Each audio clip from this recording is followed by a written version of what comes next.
Hey guys, today I've got a machine in here in the shop that is a Dell XPS. I think this thing must weigh like 60 pounds. It's almost just about killing me picking it up and moving it around. Miraculously and thankfully it fits on the Lazy Susan.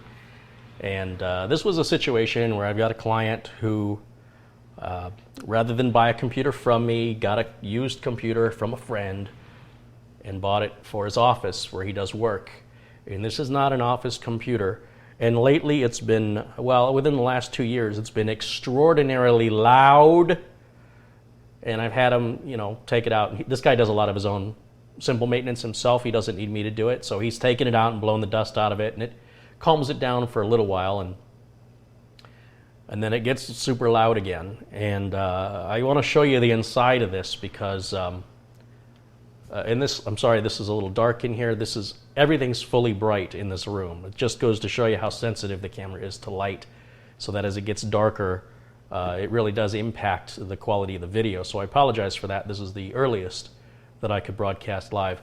So, and I want to get this done. So the question was doing it with or without the camera, and I've decided to go ahead and film it and document it because I think we're going to be in for a shock, both of us. So I want to just kind of demonstrate here what the inside of this looks like. Let me just step around. And it's been a while since I've opened this up. I know everything just kind of slaps together, whether it's this really quality made drive bay thingy.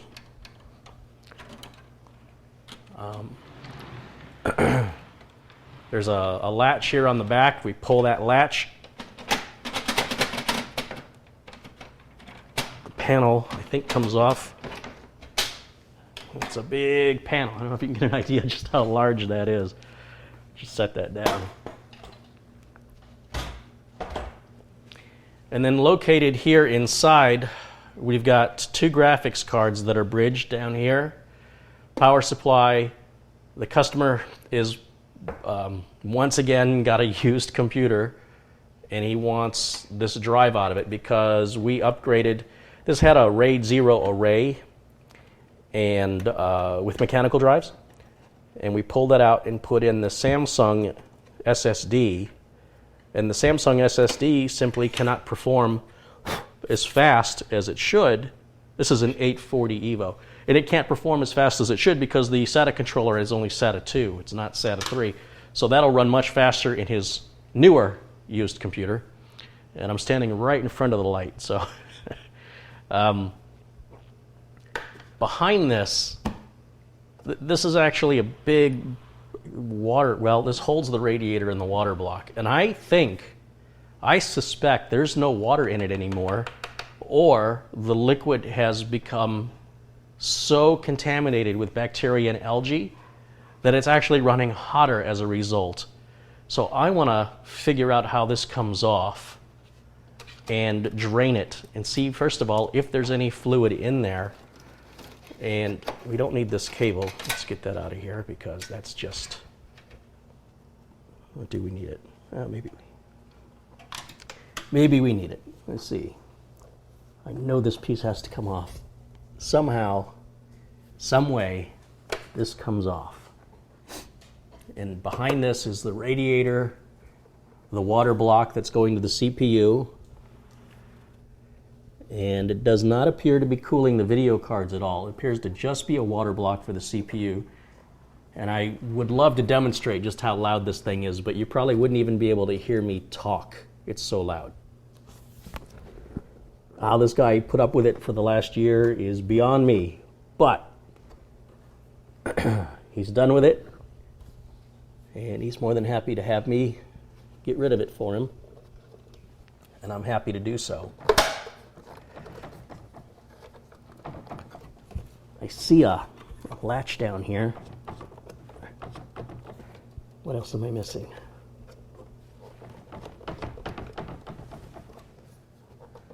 Oh, we got a couple of screws up here that have to come out first, it appears.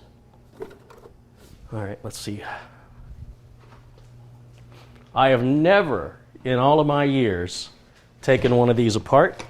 So you're going to see me kind of stumble and fumble as I figure it out. But nothing wrong with that.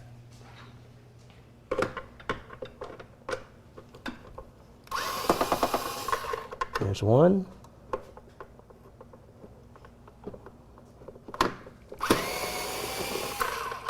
There's two. Are there any others, or is that it? Let's see.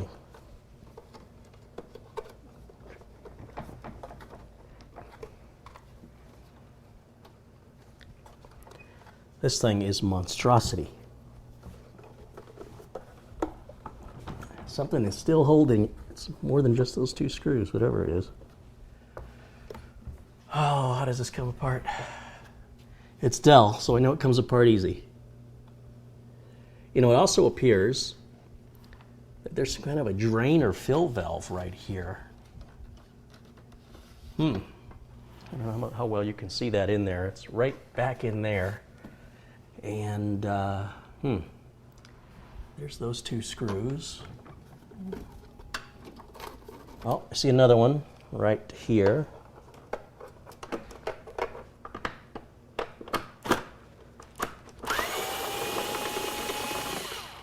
Okay, that's good.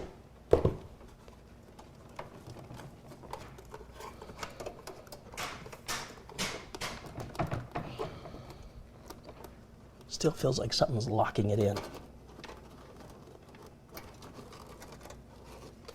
Got a power cable here that could be giving us a little bit of grief. Oh, you know what? We've got the same screws down below.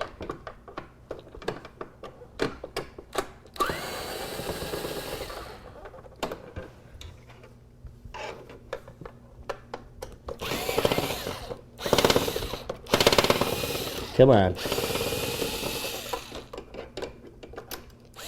Well, that one was already loose.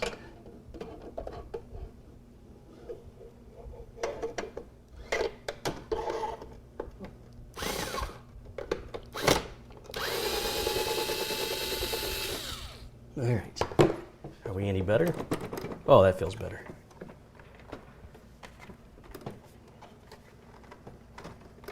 Come on, coming out.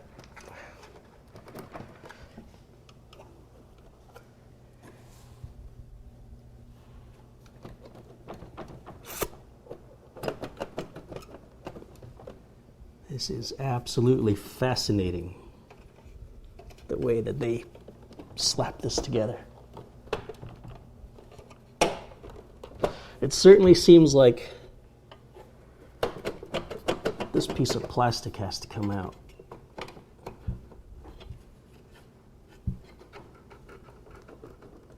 Maybe this plastic's gonna come out first. There we go. Look at that. How smart I am. Duh. Something's still holding it in up in the front. Ah, I see another screw right there.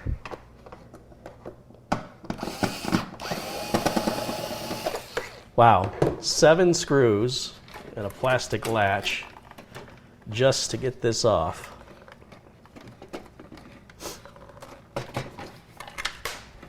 And there goes a screw. Okay. So that we're getting held up by the wires right now, so this wire here can come off. That's going to a fan header on the motherboard.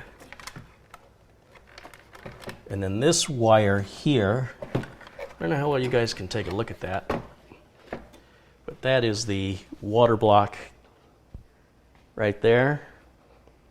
Can I get out of my own light? How about that? See if you can see that any better. Oh. All right. That is just CPU cooling. That's all that's doing. All of this, which must weigh, I don't know, that's about 4 pounds, maybe 6 pounds. We'll call it right down the middle. Let's call it 5 pounds just for CPU cooling. And that means all this wiring is there for just the CPU cooling. This fan, the radiator's right up here in the front. This was that thing I was mentioning that looked like it was a fill valve or something. I'm not exactly sure what that is, because the lines, the two hoses, are right in there. And I am suspecting that this thing is either empty or what comes out of it's going to be really disgusting. What do you think? Place your bets. Wow. That's really, really horrific. And as if that wasn't enough, there's another little fan which looks like it's cooling the chipset when you think they could have just run off the water block, right? I don't know what's going on there. All right, let me just poke my head in the chat and say hello to everybody officially. And I am assuming everybody can hear me a little bit. Yeah, I see comments referring to what I'm talking about, so you must be able to see me, or hear me rather. I know you can see me. Okay, my hands are disgusting. I haven't blown this thing out with the leaf blower at all, and it is packed with dust and dirt. And I've got some wire cutters in here, so let me grab some wire cutters, and let's get the wire tie cut off on this right up here.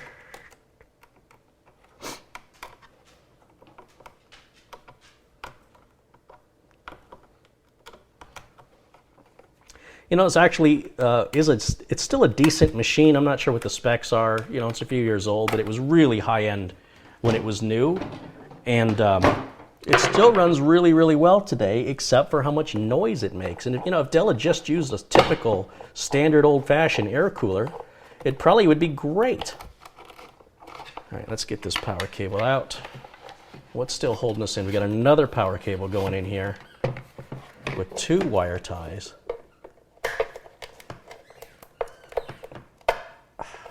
See the dust coming off of these things when I take them off. Come on. Come on. There we go. All right. Where is that going? It just disappears. Well, I guess it's going right down in here, which is extraordinarily difficult to get to because the water lines are running in there. What a design. Somebody spent way too much time figuring this out. They really overcomplicated this. It's got a date on the bottom. I don't know if you can see that. It says 9th of May, 2007. So this is a water block that's 10 years old. What do you think happens to the coolant inside of a water block after 10 years? What do you think? What do you think's in there? Do you think there's any coolant left? Do you think it all just kind of evaporated out? Do you think it's all murky, rusty brown and just isn't functioning properly? Tell me what you think. 10-year-old liquid cooler. If you guys want to use liquid cooling, you want to keep a system for a long time, what can you expect realistically? Let's start taking some things apart, I think. Let's start up here.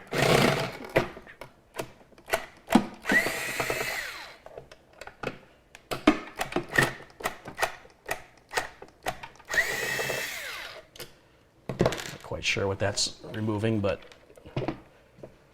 what the heck, there's 2 on the other side. Let's get those off as well.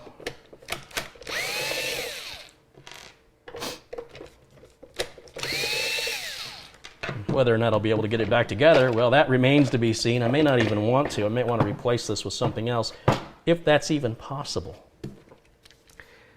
And let's crank this thing up to full voltage because these screws are in tight. Oh, that's a lot better. Much better.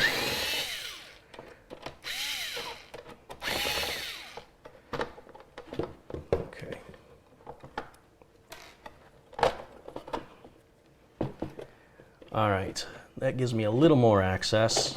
Is this going to come out? Yeah, that's what the other 2 screws were holding in. Okay, but we're still being held in, I guess, by the pump. So let's get the pump out of there.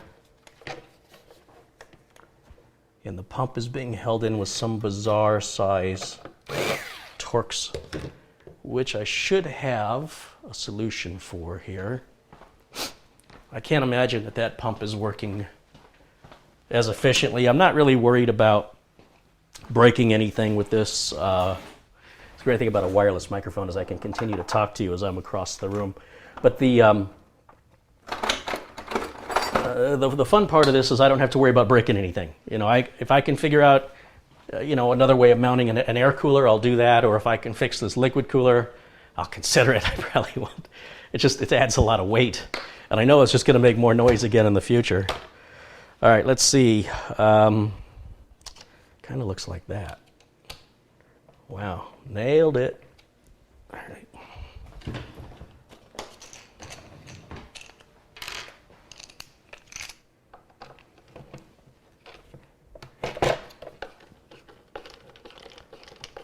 Hopefully you're able to see. You guys can probably see better than I can at this point. What size is that, you want to know? That is a Torx T20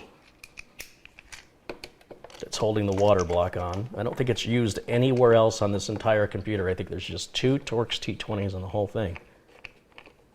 And it's little rubber washers, I guess for vibration, for dampening the vibration. I'm guessing that's what that's there for.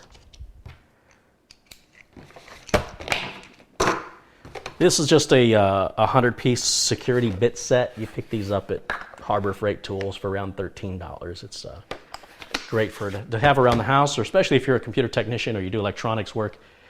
And you know, when you work on certain brands, you can expect certain tools are always going to be used. But when you work on whatever gets brought in, like I do, you never quite know what you're going to need.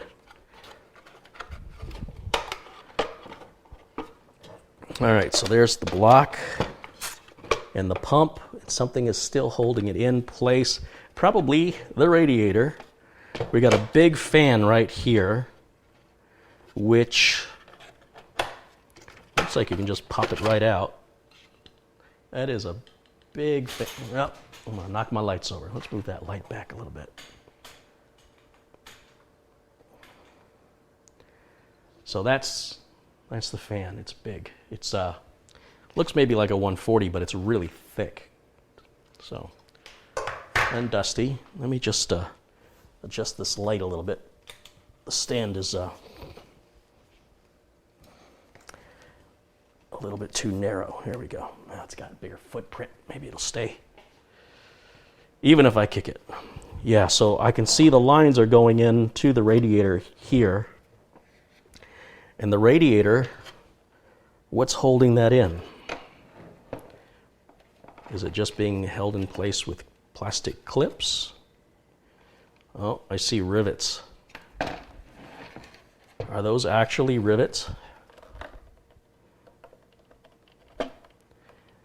So you can see we've got a heat sink, and then we've got a radiator. So you think this thing would run nice and cool, wouldn't you? And you can see the way they run this power cable around the...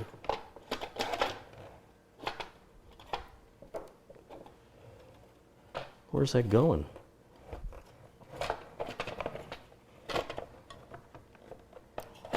What the heck? Yeah, we got a couple of zip ties here. Let's take those off.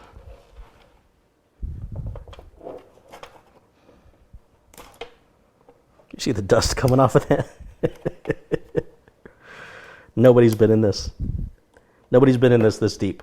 It's you know, it's been blown out, but nobody's really gone to this extent. Wow, that wire is that's hardwired in there. That's crazy. And it's going right to here. There's a clip. Should be able to unclip that. We're getting a little further. I don't know if I'm going to be able to take that out any further. That may be all she wrote right there. This is the power to the water block right here, which should just unclip and come out. And it did, which is good. And then there we've got another power connector here, which is the one I cut up earlier. Let's get that out of there. All right, well, now we're at least independent of the computer case. Let's see if I can give you a little better close-ups of this now with the... with the light here. So there's your water pump. There's the block to go on the CPU. This is some kind of a radiator, to call it a chiller heatsink. And then you've got the radiator, the main radiator, which is all the way up here in the front, which appears to be riveted in here and here. So I'm not exactly sure if I can even take that out. Wow, this is this is really bad. I mean, as far as the design goes, to work on this as a technician, it would cost more money than what the system is worth to go in and do this repair. It'd be much faster and cheaper to buy one of these units and slap it in there and hook a couple cables up. And even that, you'd probably be looking at quite a bit of labor. And then we've got a little circuit board down here. Just to be thorough, let's take that out.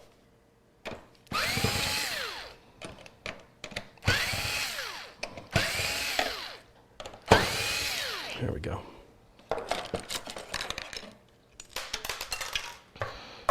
Easy. Okay. So this is the board that's distributing power to the pump and to the fan that are located in this box, right? So this fan here is getting power. The pump itself is getting power. And you can see there's a cable right here that's running from that circuit board, and then the wires are going into these plates as though it's, I'm not exactly sure what the heck that's doing. That is definitely very strange, and there's a lot of buildup. And I'm sure the camera's probably not picking that up, but it looks like old battery acid, just this white, clumpy stuff between these plates and this radiator, or this chiller, as they call it. They call it a chiller. I just don't understand why you would have that and the radiator. Maybe somebody in the chat room can explain that to me. I'm sure it has a purpose, but it really doesn't seem to be doing very good compared to, you know, any of the all-in-one kits I've ever used. So let me get some pliers. Let's take this off and see what, if any fluid comes out of it, and what it looks like. This is, I know this is going to be really gross. I'm kind of hoping it's just dust in there.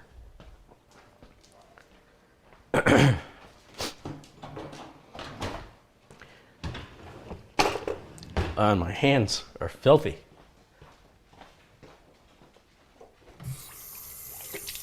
All right, so get treated to a wireless microphone in the bathroom. Aren't you guys lucky? All right. That is a lot of dust. I'm sure that's perfectly healthy for me to be breathing that in. So what was I getting? I was getting wireless, no, I was getting pliers. Pliers. Stay on target. All right, pliers, here we go. Sorry, I'm fighting a little bit of a cold here, so got the sniffles. All right, chat room. What do you think? What do you think's going to be in there? I'm going to need a bowl or something. Don't tell my wife I did this. I got to use a bowl that we don't use very much. Maybe a plastic bowl, something that I don't have to worry about ruining. What can I use? Gotta have something around here I can use. Just because I'm afraid that when I pop that open, it's gonna make a mess, it's gonna spill, and I need it to spill into something. What can we use? Times like this, I need like a little foil tray, something I can throw away. Might have something over here. That's too big. It's too big. Use a bucket. Something from the dollar store. You guys gonna just sit there and stare at the kitchen while I run off to the dollar store? That's kind of rude. I've got to have something around here.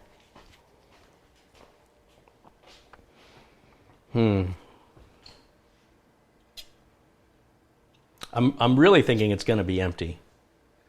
You know what I think I'm going to do It's going to suck for you guys, but I think I'm going to take this over to the sink because I think it's just going to be the safest way to handle it.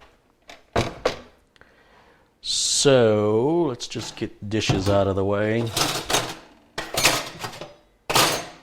And I'm going to grab my needle nose pliers here. You guys are not picking this up at all, are you? Well, I'm sorry, but I will show you the aftermath. And all I'm trying to do right now is remove the water block. And these hoses are basically glued on with time.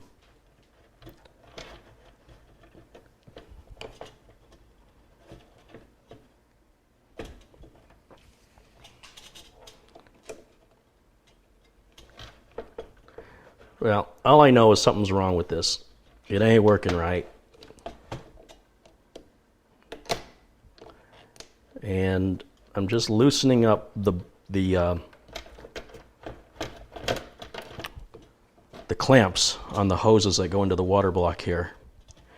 And I don't know if I'm going to be able to break this free or not. These hoses are really, really on there.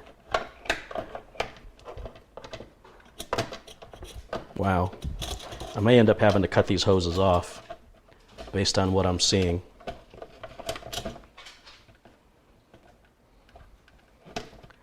Come on. Yeah, I'm going to cut these hoses off because these hoses are not moving. I suppose I could get a little screwdriver in there,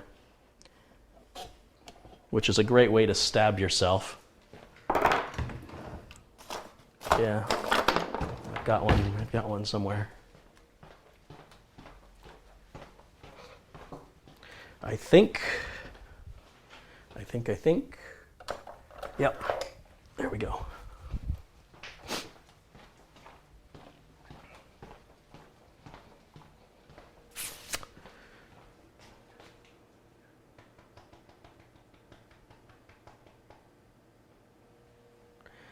All right.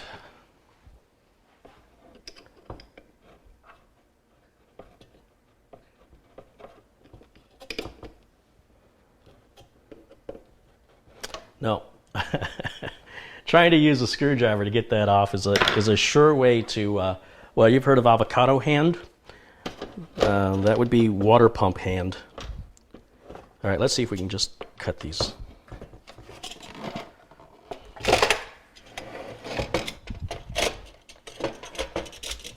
You know what? That ain't happening.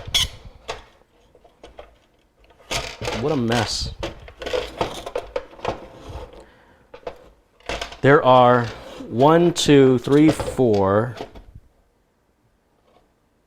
5 hoses with 10 ends, and any of those 10 ends could leak.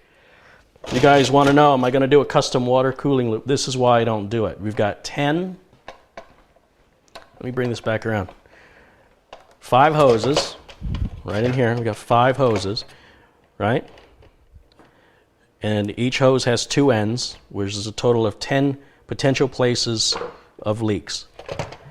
And you know what's interesting, I see no reservoir tank whatsoever, which means the only fluid this has in it, or would have had in it, would be just what's cycling between the radiator, this chiller, and the pump. So there's no reservoir. There's no... That's why I think this thing's run dry. I don't think there was much in there to begin with. And if it's not dry, it's really going to be disgusting. That's my prediction. And so what I was doing back over at the sink was taking these metal clasps off. And I'm thinking it's not going to leak that much. I mean, it can't have that much in it, right? Logically, if there's no reservoir, how bad could it be? Are those going to be my famous last words? How bad could it be? Maybe. I mean, nothing's happening here. I mean, I cannot... It's really difficult to work in such a confining space, and the hoses are very taut, and they don't want to budge. And, you know, I can grab my needle nose and I can squeeze on these clamps and get them moved back away from the from the port they're clamped on, but it doesn't seem to be making any difference. That hose is just glued on there. Maybe I should be going at it from a different angle. Maybe I should be going at it from this way. So someone like me, where I've got a bunch of computers waiting, I've got clients waiting, I don't have time to play with this. I would just throw it away and throw something in and get the customer up and running as quickly as possible. I would not attempt any form of repair. I'm mainly doing this out of multiple curiosities. One is I really want to know if there's fluid in there and what it looks like. That's my main curiosity.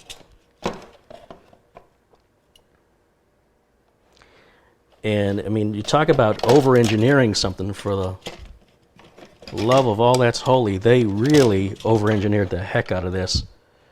And the customer certainly paid for it. I know that these were very, very expensive machines, these Dell XPSs.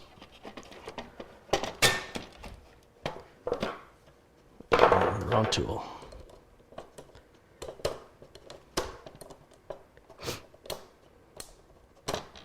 I cannot get that off.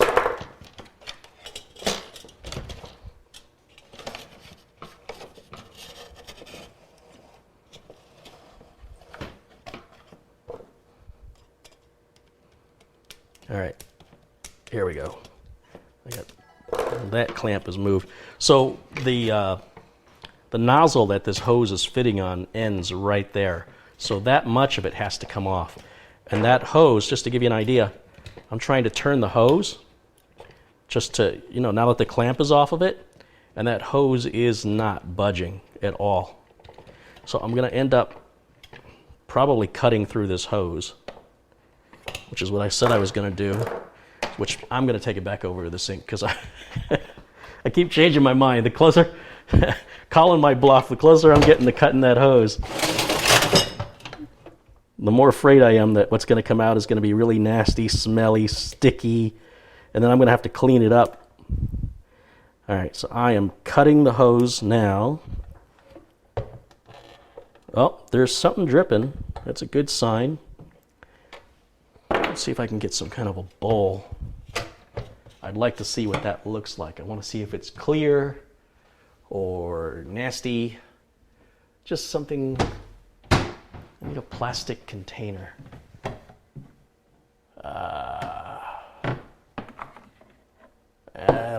That'll do. Okay.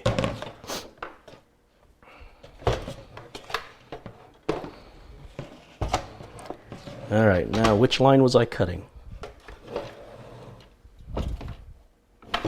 Whoa, there we go.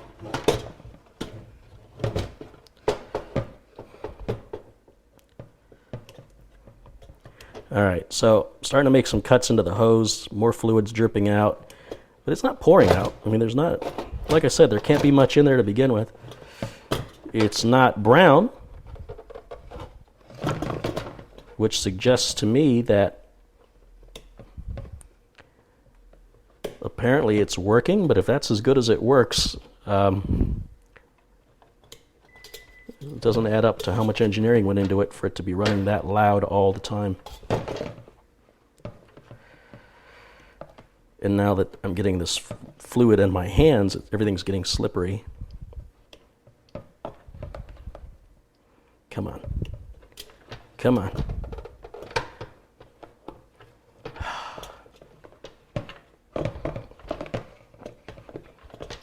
That's surprising to me. First of all, that the fluid is not discolored and that there is fluid even in there.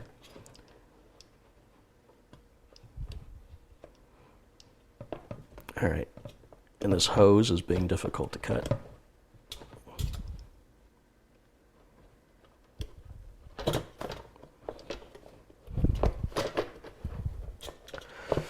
Okay, let me just give you an idea of what's going on over here, because you can't see. I understand you can't see.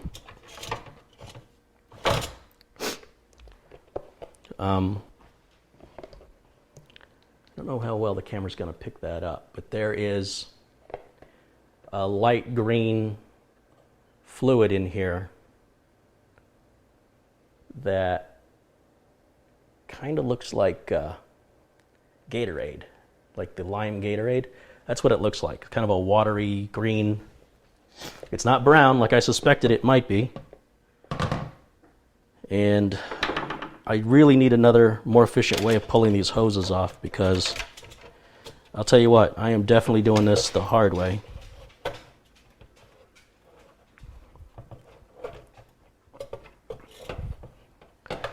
I think it's time to break out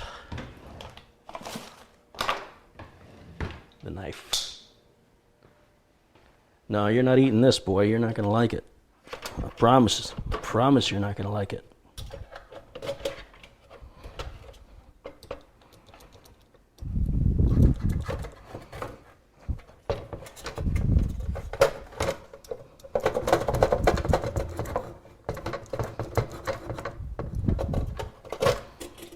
Well, that ain't working either. That is a tough hose, let me tell you.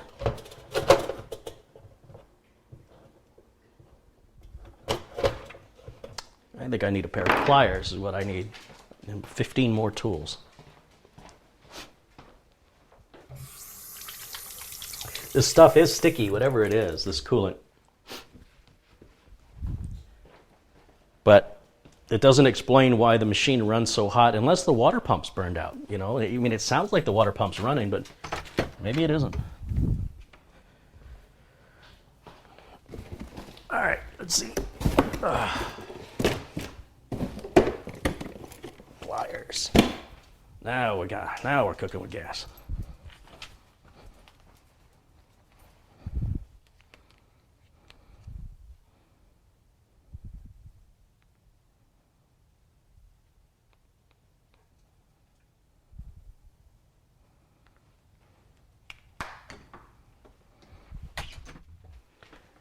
All right, let's see. Pliers. And let's see if I can get this hose off of here.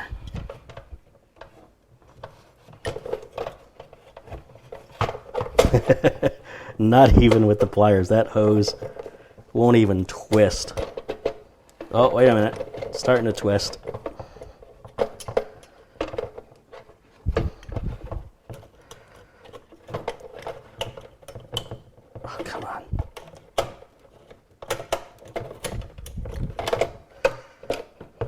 Come on. All right. Combination of pliers and wire cutters. Oh, God, that smells awful. Oh, my God.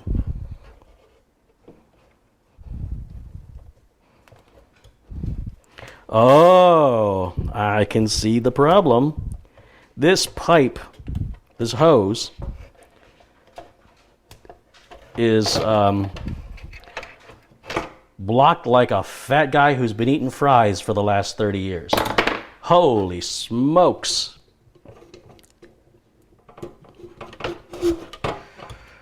This thing needed to be on statins. Its cholesterol is very high.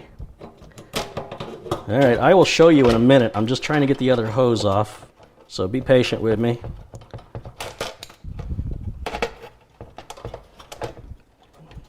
Come on. Oh, now this stuff's really coming out. It smells like the inside of a bicycle tire. Oh, wow, the hose is just the hose is just tearing. Wow. Well, you get no complaint from me. I'm fine with that. Okay. There we go. All right. Let's make sure I get all that fluid out of there. Then I can bring it over and show you. Oh, rats. It seems like it kind of cleared out. So what was in... Whew, that smells really bad. What was in here, in these two ports, was just like a white gunk. Half of this was just blocked. And then as I drained it out, it just came out. So apparently it wasn't stuck in there, but it had to be affecting how well the fluid could move around in the system. And you can see the way that those hoses are. They're not budging off of those. They are not budging. And let me take off this part here. Or at least let me attempt to. Let's see, this one.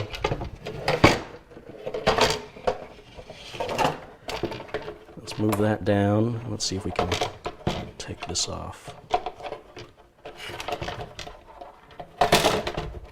Wow. That hose won't even turn. The hose rips before it will rotate. That's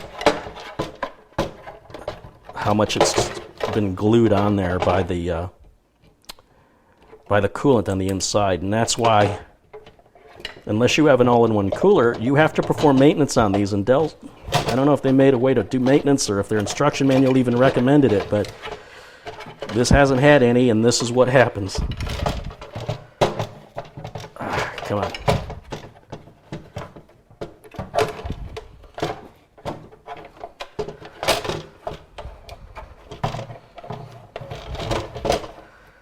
Wow. So the hose has a thread in it, and it's a pretty well-built hose. It's the kind of hose you'd see on like a heater core for an automobile, if you're familiar with that. And this has a pretty nasty smell, which I'm assuming is probably just the material the hose is made from being broken down by the coolant. That would be my guess. I'm almost done, and I will be back on camera, but apologize. I was going to do this off camera, and I thought, what the hell, let's turn it on, and you guys can join me in my quest. All right, let's see if we can dump that out.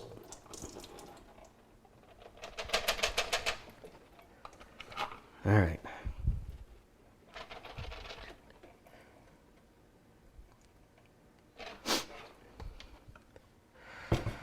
So there's that. And then we still have the other end of this water block to come off. Oh, now the hose is rotating off of that one. Come on. Come on. Let's go. Oh, it's tearing. It doesn't matter. It don't matter. Okay, so what's going on over here? You guys are curious, right? All right, so here are the components now. There's the radiator, there's the CPU block, and then there's the water pump. And you can see that hose, they're not coming off at all. And this stuff is really disgusting, but appears not to be broken down. But there is a calcification. There is definitely calcification, and you can feel it in the fluid. It's got a grittiness to it, and I'm sure that's affecting the flow of the fluid, and probably why the thing was running loud.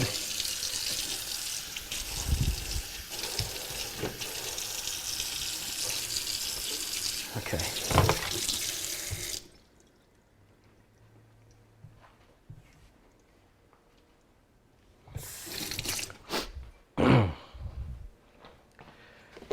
Well, that was a bigger job than I thought it was going to be.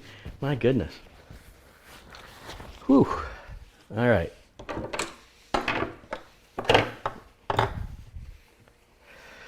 So, if I want to give this computer another life, if I want to be able to fix it up and sell it, you know, as a used machine, or even use it myself, I need to find a cooling solution that's going to fit on there. And I'm sure it's going to be standard, I imagine, for whatever CPU it is. Let's find out what CPU that is. This stuff here, I think is good as trash, personally. I can't imagine why I would try and recycle any of this, to be honest. I certainly think one less fan is a good thing. We have a giant fan right up here that's blowing over the video cards, which are very dusty. We've got two NVIDIA somethings. I don't know what they are, to be honest. We're filled up with RAM up here. There's no hard drive. There is a DVD drive. Let me see what that CPU is. I'm sure it's a Core i7 something or nothing. But specifically what, I don't know. I could always turn the machine on and run something like CPU-Z and get this information as well. But now that I've taken it all apart, it's a little late for that.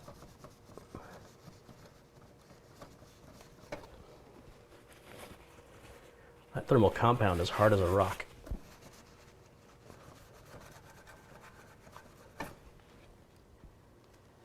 Okay.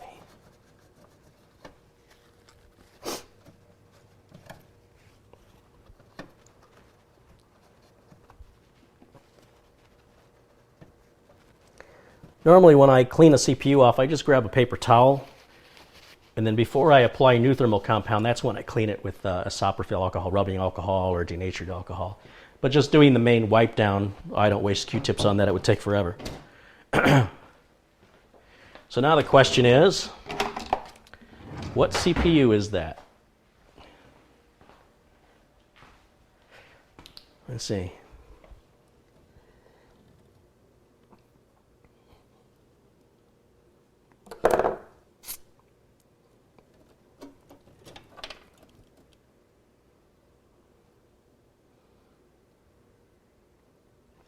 Can't read it.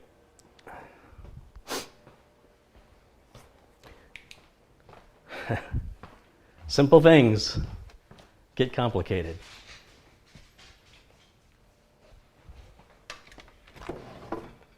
Let's try it with some magnifying glasses and see if I can read it now. That is a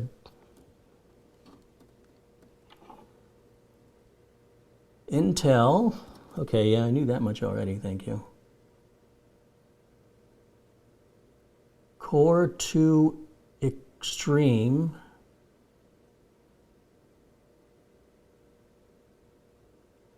.9 gigahertz. Intel Core i7 Extreme.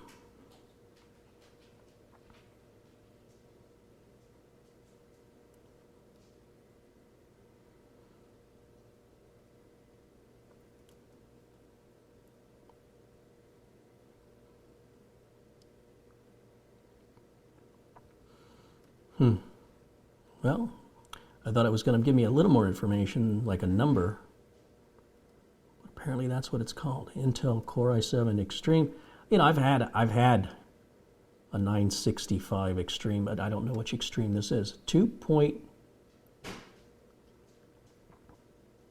almost looks like it says 2.93 gigahertz, 8 meg cache, 1066 front side bus.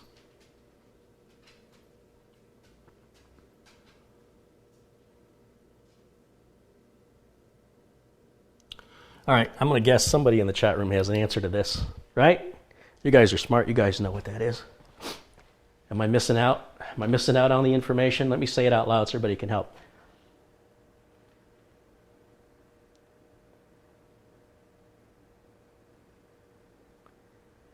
Intel Core 2 i7 Extreme X6800 2.9 gigahertz. That's from Bernick. Thank you, Bernick. I think you are probably right. If it's a Dell, just look up the service tag number. All right, I'll give you guys a service tag number. You look it up for me. How about that? The service tag number, you paying attention, is 3T like Tom, 63 CD 1. 3, starting again, it's 3T6 3 CD1. That's the service tag number. What can you guys pull up on this? Because I'm sure you'll pull up the graphics cards. What's interesting is the graphics cards, this graphics card has no video out on it at all. There's no video out on that. If you look on the back, your sound cards here, you got 2 DVIs and it looks like an S video out, and then the 2 video cards are right here. So it's not like I could pull one card out and use it in another machine. And it also has FireWire. There's no USB 3 because that wasn't out yet. All right, let me go check the chat and see what you guys have come up with.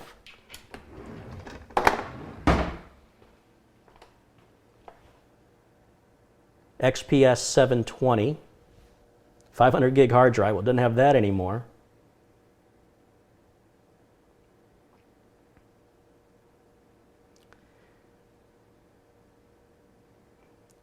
You guys want me to say the service tag code one more time?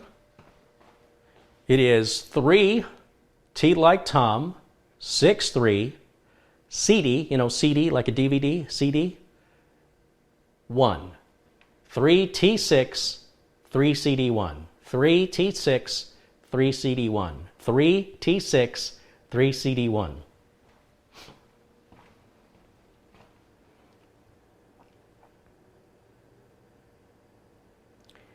I will ask you guys to be kind to each other. Okay, what do we got? Intel Core 2 Extreme Processor QX6800. No, that's not right. That's not it. XPS 720 QX6800. Yeah, Roni's got the right service tag number, 3T63CD1. I don't know why it says 3.73 gigahertz, unless they overclocked it from 2.9 to 3.73, and that's why they've got the liquid cooler on there. 2007 is correct because that's what the date said. GPU looks like two 8800 GTs, maybe.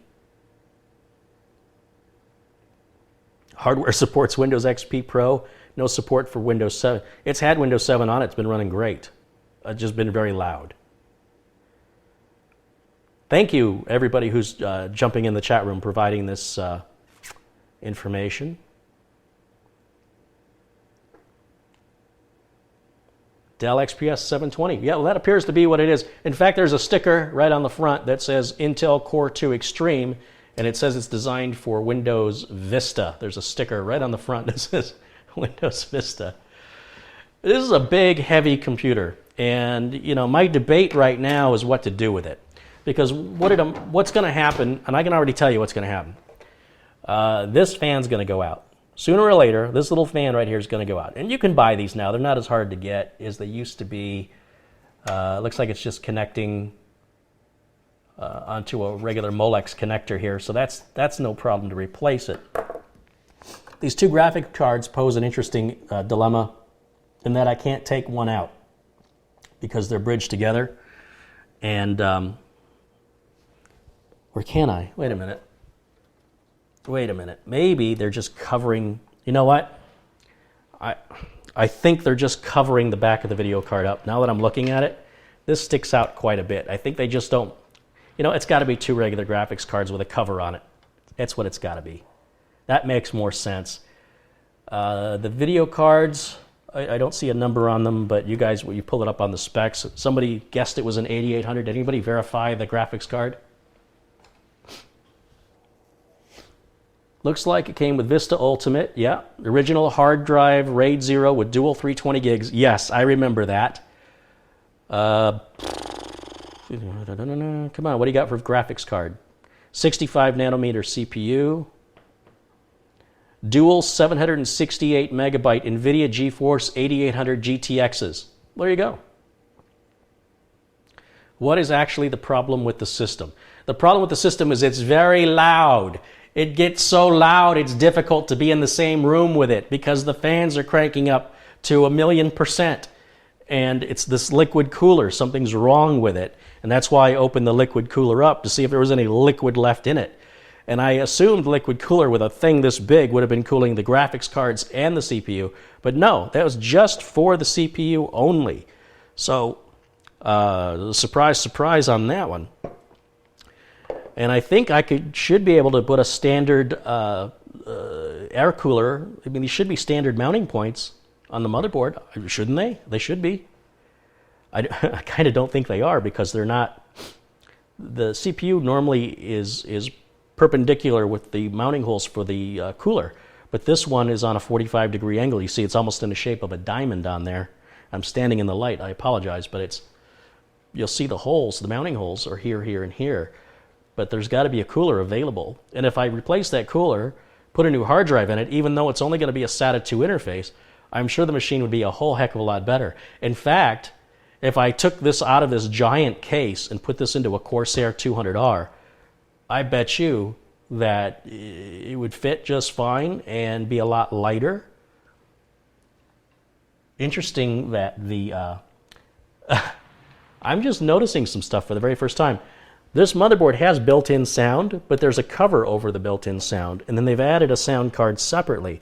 And I think they did the same thing with the graphics card. They're covering up the ports on the graphics card so the customers don't call and go, I'm not getting any sound because you plugged it in the wrong one, dummy. So that's what's going on there. I have absolutely no doubt. And I am perfectly convinced that this can all come out. And what the heck, let's take it apart. Let me just get this stuff into the trash can because I'm going to knock it over and it's going to fall on my foot and break a toe. How'd you break your toe? Well, I was pulling out a water cooler from a computer. You were doing what? All right. I just don't want to tell that story. Okay. So, let's do this. Let's do this. Let's take this apart. What the heck is this?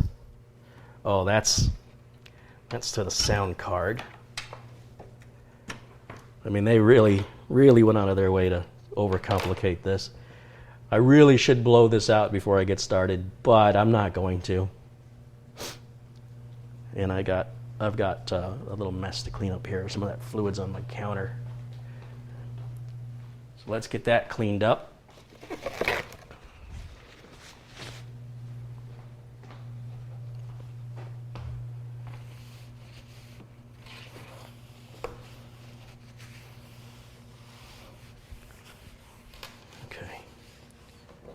Lots of dust. Oh, that stuff's sticky. I didn't expect it to be sticky. Let me dump this. This is really awkward and dripping, and I want to get it out of here. I'll be right back.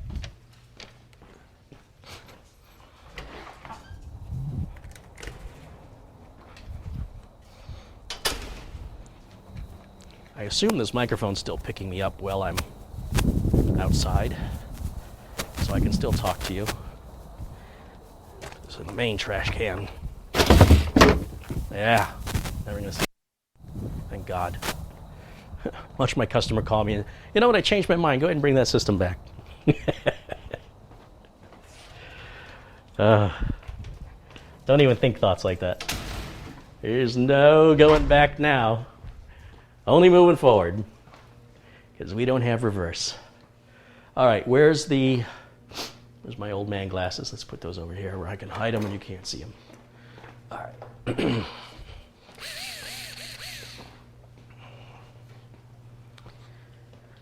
All right. What to take apart first? If you're new to my channel, if you don't know me that well, I love taking stuff apart. I absolutely love taking stuff apart. That's my favorite thing. Putting it back together, that's kind of fun, but taking it apart, oh, that's just the best. All right, well, what the heck is that? Another fan. Wow, just wow. Just wow. How many fans can you put in a computer? I think I've seen fewer clowns in a clown car than how many fans Dell stuck in this computer. Why not just make a cooler computer that doesn't need all those fans? Well, then we couldn't overclock it to 3.73 gigahertz from 2.9. So you could open Excel and Word documents faster, I guess. I mean, obviously it was intended as a gaming rig, and I'm sure it was competitive as a gaming rig in its day, and I'm sure this was probably... Anybody got a retail price on this in the chat? Since you're looking up the model, did anybody see... Look up a review for the Dell XPS 720. There should be a review posted sometime in 2007, and see what the MSRP, the manufacturer's suggested retail price, was for this unit.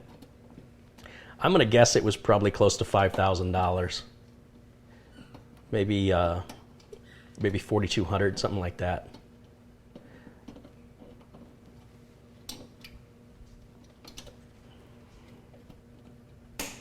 Come on. All right, well, that's one way to do it. Just break them off.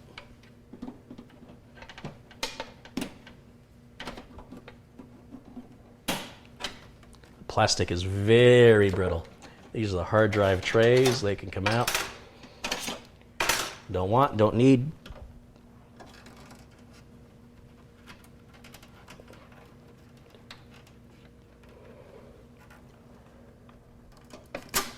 Here we go.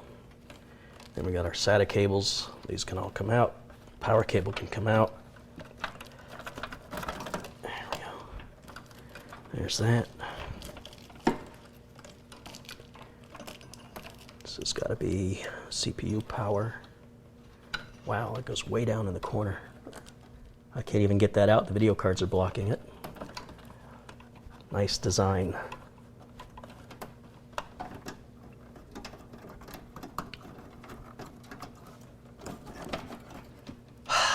Really?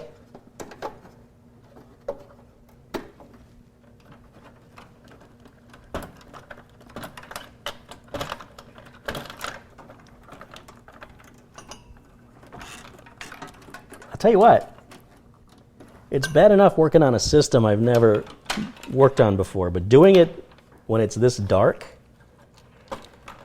that's a real challenge.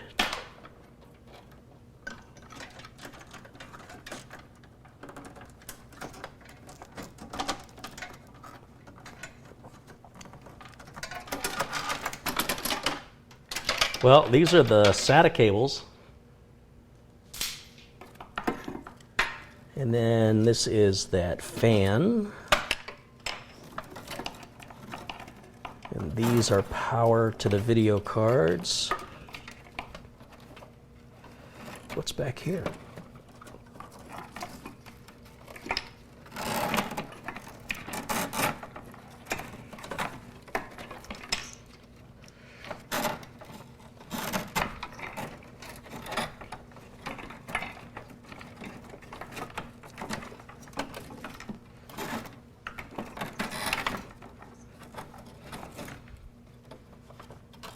What is that?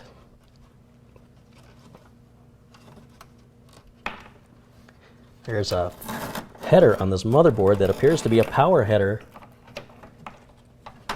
It must have went to the liquid cooler, I'm guessing.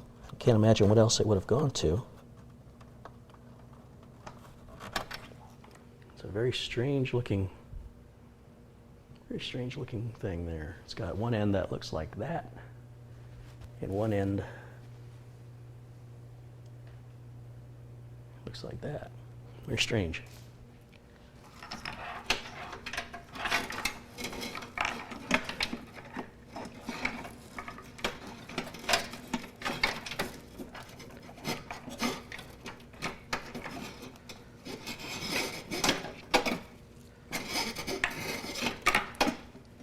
Oh, this is just trying to get the power supply out.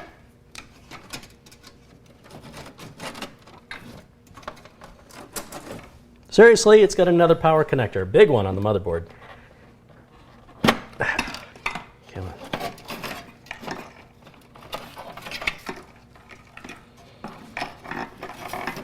Well, if I put this in another case, I'll have to use this power supply because that's pretty funky. That's a, what is that? 2, 4, 6, 8, 10, 12, 14, 16, 18, 20 pin, plus a 24 pin, plus an 8 pin, plus 2 6 pins on each video card. There's even an IDE connector down there, or is that a floppy connector? Yeah, I'm doing the right thing here. Oh, look at here, I got a power connector coming down here. That's not scary at all.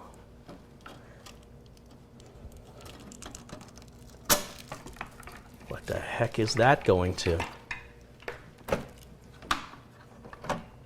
Well, that's really funky. That's coming off the front port header. So this circuit board right down here, which is USB and audio.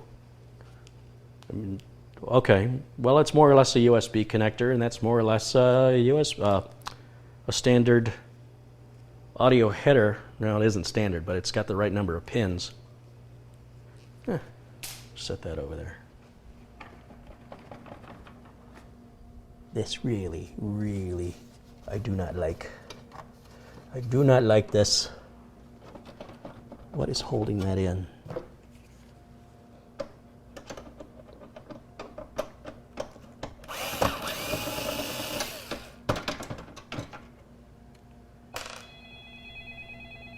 All right. I think this is time for me to take a break. So we're going to take a quick intermission as I take this phone call, and then we'll be back.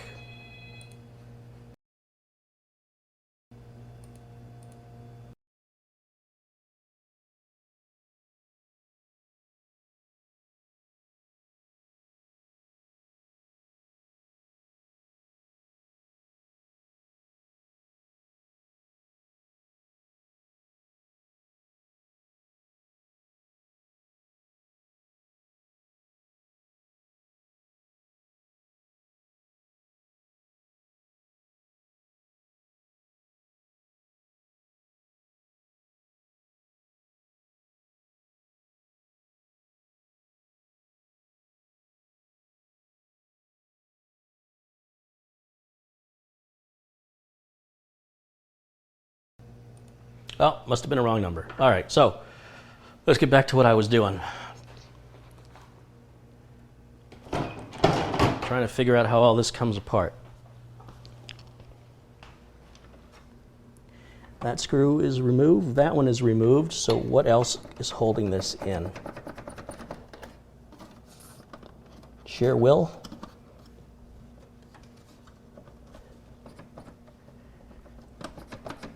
Huh. That is something. Okay, we'll come back to that.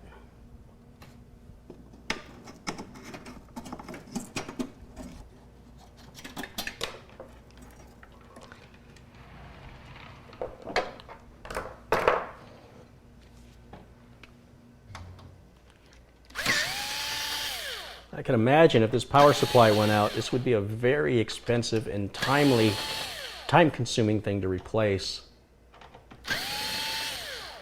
given how many power connectors there are and how they were run, especially when you talk about the water block and such.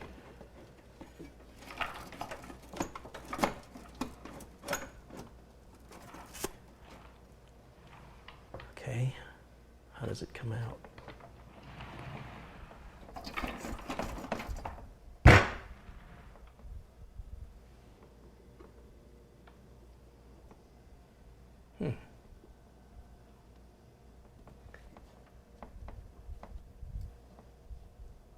Well, it seems like in order to get that power supply out, you got to take these hard drive trays out. That's just fine by me.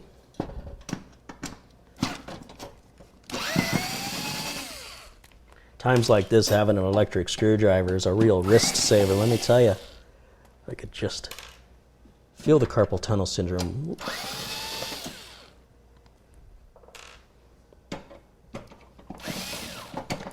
Maybe Dell had some kind of contest where you could use the most amount of screws to add the most amount of weight to make a customer feel like they were really getting their money's worth. I wonder if maybe that had something to do with the design of this.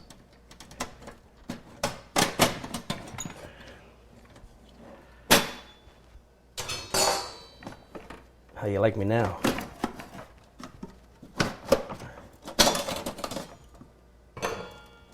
Oh goody. Oh goody, the fan is in the way. Sure, that makes sense.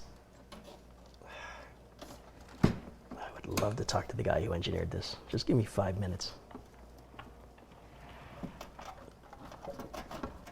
Seriously? Is this for real? Tell me this comes in from the bottom. It does. All right. Engineer, you've won a reprieve. Oh, no, I take it back. What the heck is going on here? What is this? Are you serious right now? What the heck is an IDE cable doing shoved behind the power supply? What?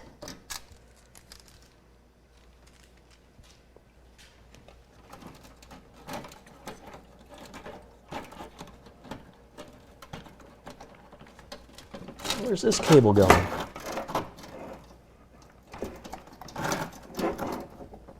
So imagine, just imagine, you're a technician. Customer brings you this. It's a bad power supply. This is what you have to do to change the power supply. You've got to remove their hard drives, disconnect the SATA connectors, remember which hard drives they go back on. Lower this fan down, and the fan is hitting the RAM right there. You can see that. So the RAM has to come out to get the fan out, and the fan has to come out to get the power supply out. Then once you get the power supply out, you've got these cables, power supply cables, for some weird reason are not run with the rest of the other power supply cables. They are run in a very tight gap between this tray, which appears to be riveted in and no way to remove, and the back tray, which is also riveted, appears to be riveted in, from what I can see. I do see some screws up here on the top. That doesn't seem to really be holding the top on. The top seems to be held on with rivets. Or maybe not. I mean, I do see one screw right up here. There are a series of screws along the top. I have no idea what they're holding on.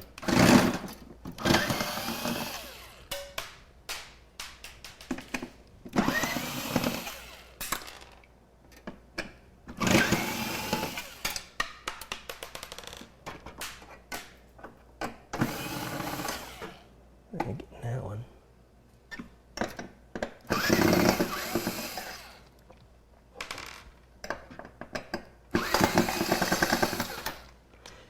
I mean, I'll give you an example. This. Two screws to hold this on. This isn't really doing anything. It may be providing some support for the bottom of the power supply, but with everything holding that power supply up, I can't imagine why it would need any additional support.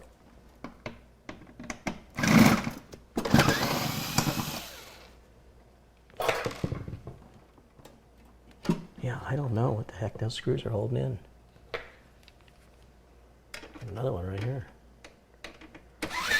Oh, it must be this plastic bezel. That's what they've got to be holding on. That's what it must be.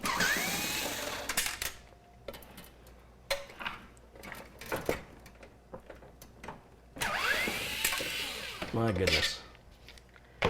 That is a lot of work just to take out a power supply. And again, to remove this fan, I got to take the RAM out. So why not? I mean, we're taking everything else out. This is obviously not the RAM that came with it. This was upgraded to G-Skill. I think it's got 32 in there. And I think all the RAM actually, not just one or two though, all of the RAM has to come out for this fan to come out.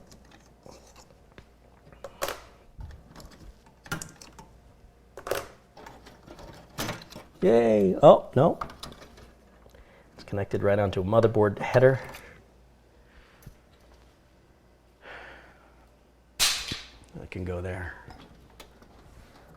Now, I'm not exactly sure how they expect you to get this power cable out, because I don't think there's enough room with the motherboard in. I think you have to take the motherboard out, because, hey, when you're changing your power supply,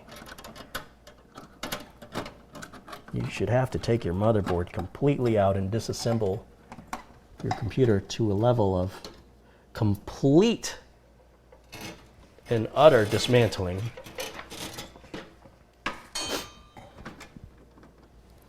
That's crazy. Why would you do that? Why? Why?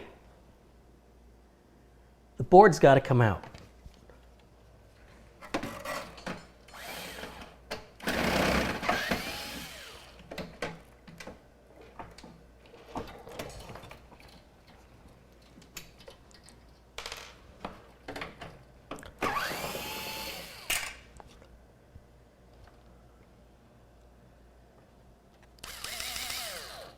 Who else wants some?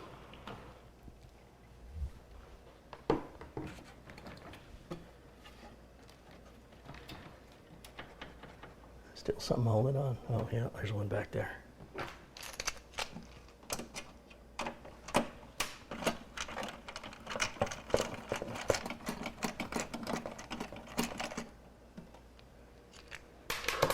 See, when you build one yourself, you don't have to deal with this nonsense. Because that's all this is. It's nonsense. Here's another one. I don't know why they just didn't build this computer out of a giant screw and then put some pieces of metal in there. I wonder how much if I take all the screws out, I wonder how much you think that, how much the screws weigh that account for the weight of that computer being as heavy as it was.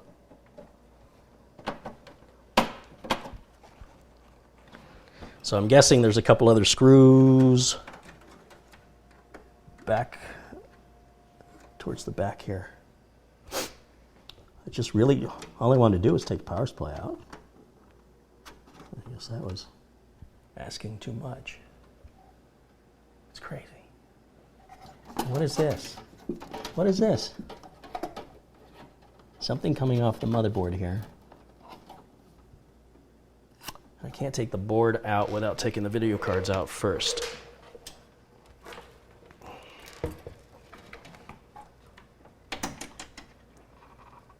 All right.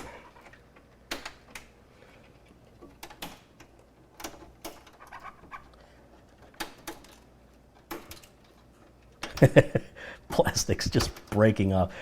You're supposed to push down on these plastic tabs and they haven't been moved in 10 years. So they're just creaking, cracking.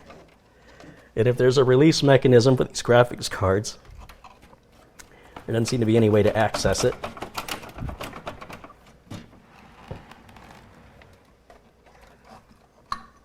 Because there should be a catch on there. We can take the bridge off. There's the bridge.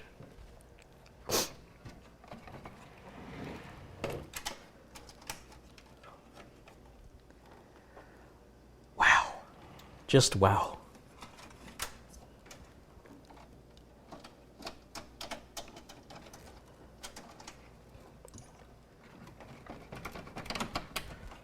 Come on.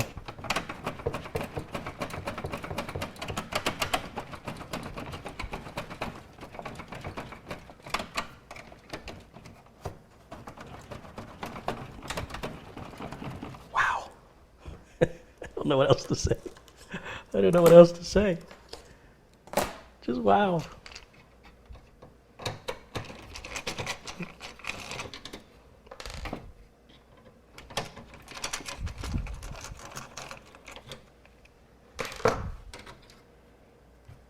Apparently they have to run a separate circuit board with a wire just for the power button. Because, you know, couldn't have combined that all in one to make it simple. It's ridiculous. It's absolutely ridiculous. One of the dumbest things I've ever seen.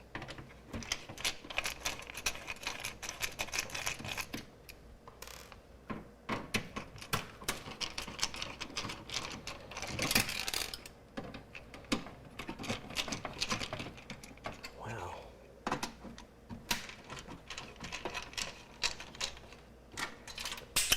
Wow.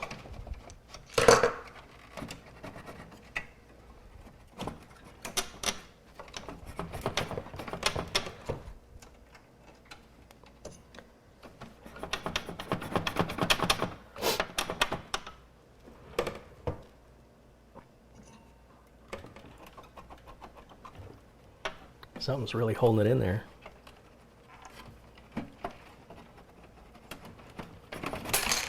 Hey, there's our first graphics card out.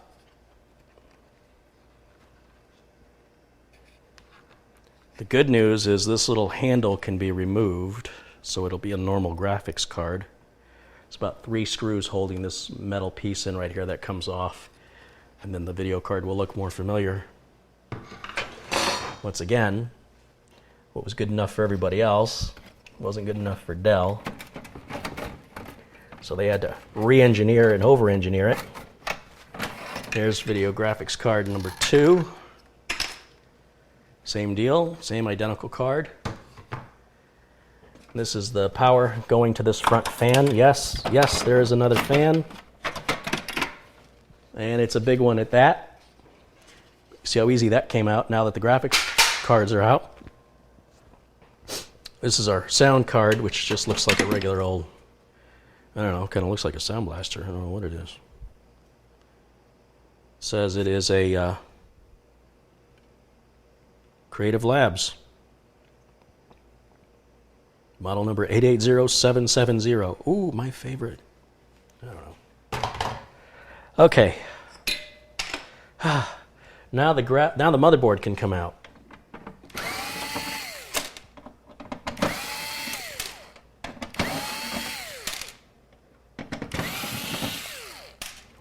That's 4 screws holding the board in. 5, 6.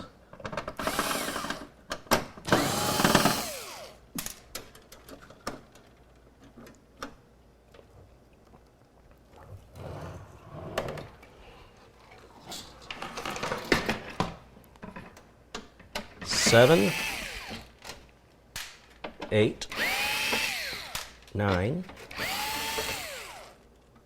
10.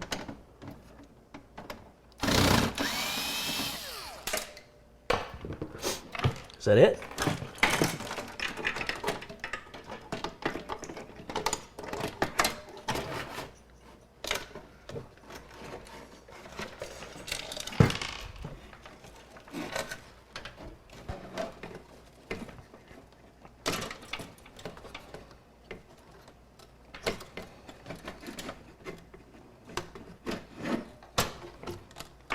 Hey, look, I got the motherboard out. It only took 90 minutes. Well, I don't know, it wasn't that long, but then they got little rubber stoppers. Instead of using standoffs, they just put rubber glued onto the back of the board, little rubber feet onto the motherboard, and that's the motherboard there. Look at all the power connectors we've got on there, right? We got the power connector here. We've got the power connector here.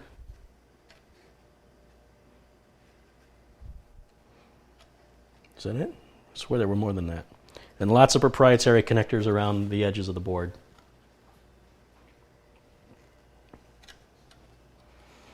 Yeah. Yeah. That's all I got to say about that. And then this was that little cover that was covering up the back of the video card that made me, gave me the impression that that video card didn't have any outputs on it. And of course the motherboard's got built-in sound, which they had a cover over. Now I should be able to get the power supply out, with the keyword being should.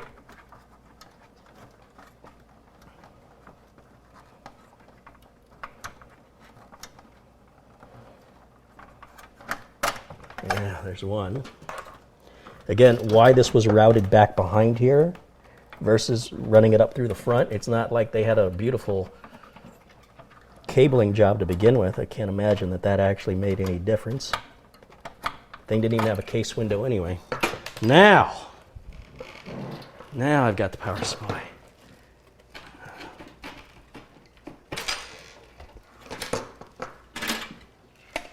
And that is a monster. That's got to be about 8 pounds right there. That's a significant part of the weight of this system right here in this power supply. That thing is a monster. All right.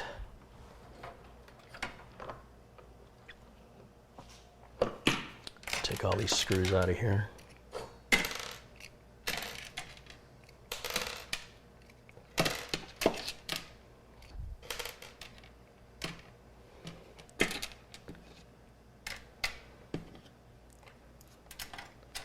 I don't think I've ever taken apart a computer that had this many screws. Not even the computers we built in the 90s. I don't think had this many screws. Well, that's the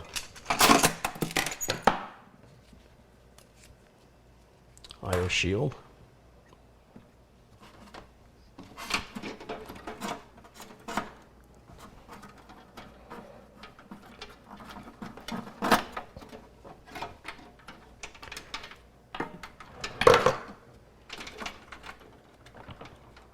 Why are there wires coming off of this? Must be like this kind of an LED up here that shines down on the ports. Can't imagine what else that could be.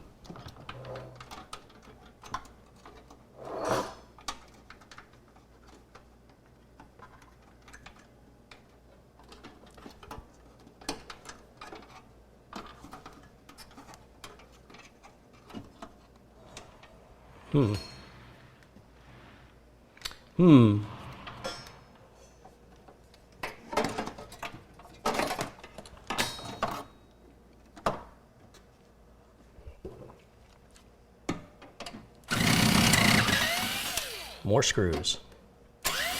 More screws. More screws. More screws. And more screws. More screws. Yeah, you know what I'm going to say. Okay. Wow. That was fun. But it looks like this whole motherboard tray comes out somehow, some way. It looks like it would have to come out moving forward. Is it forward? Are there any other screws holding it in? Oh, maybe. Oh, look at that. That's not going to cut you at all. It's perfectly sound.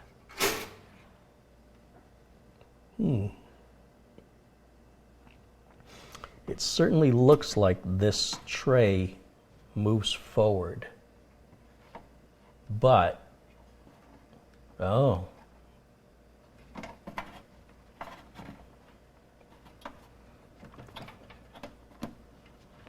It's not budging.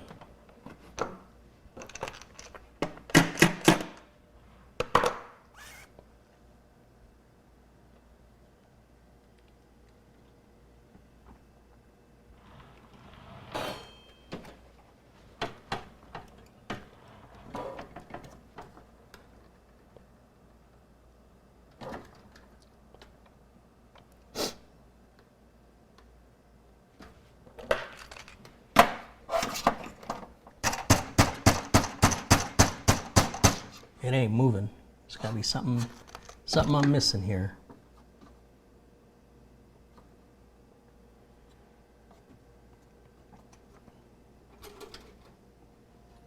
Maybe there's a release somewhere.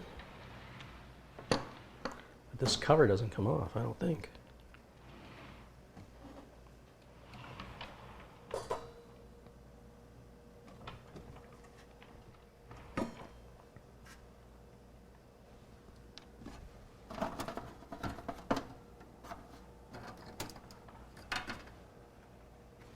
Oh, another screw.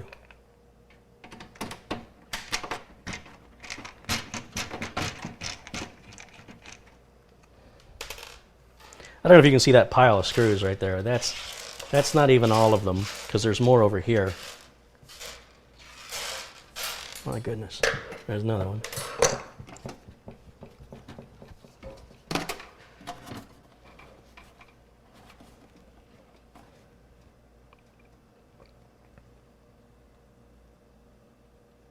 I have to tell you, this whole motherboard tray looks like it comes out like this was holding it, locking it down. And now with that lifted up, of course you're not supposed to pull it that far out, but it looks like the tray actually slides forward, but it just looks like an invitation for me to cut my hand up.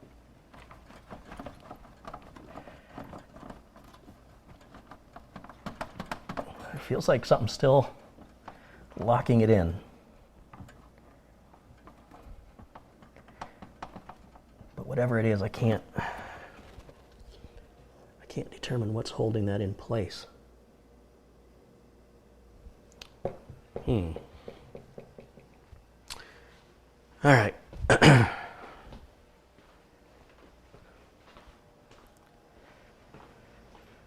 Whew. What am I missing in the chat room here?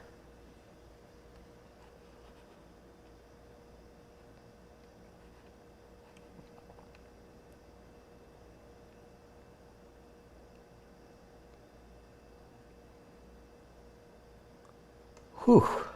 Wow. I'm working up a sweat. Is this hard to take apart? You imagine how hard it would be to build it? These poor guys on the assembly line.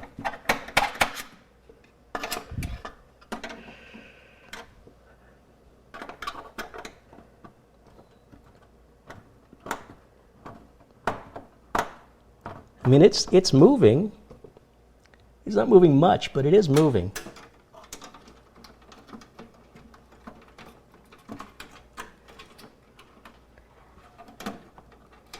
You know, if this top piece would come out, but that's riveted in.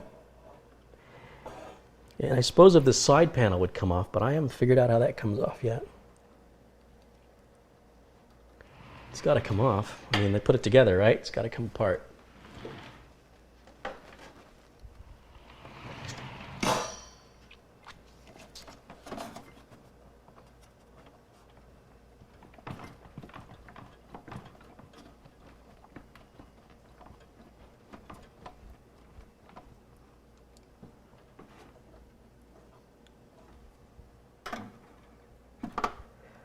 I wonder if there's screws back here holding it together.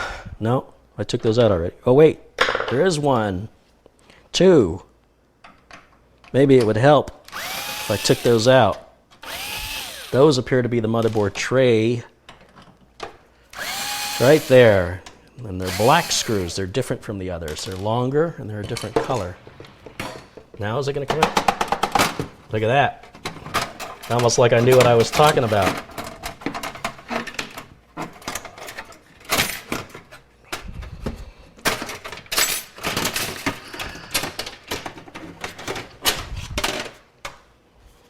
Ta-da!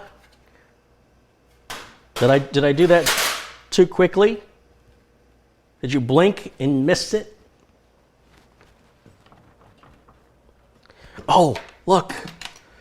There's some more screws. 1, 2, 3, 4, 5, 6. Well, I think I know what's holding that side panel on now. I think I know now. 12 screws. I guess more than 12 because it's still being held on. Where is it being held? Feels like it's in the middle somewhere. Well, I got another one here.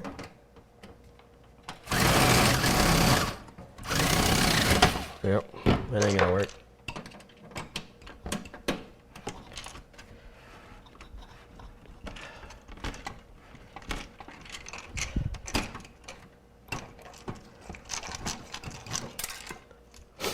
Gotcha. There's one.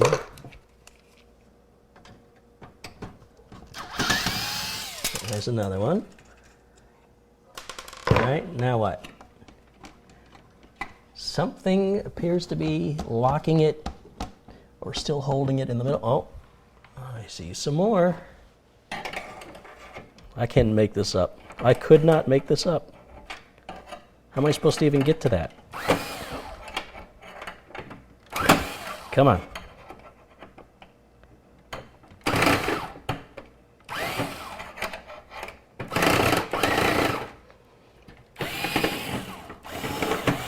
You know what? It's just not going to go.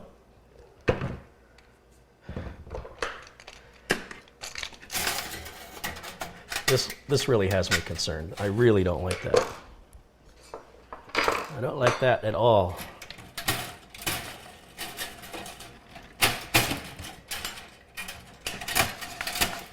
It's just waiting. I know it's going to bite me. It's just wanting to bite me.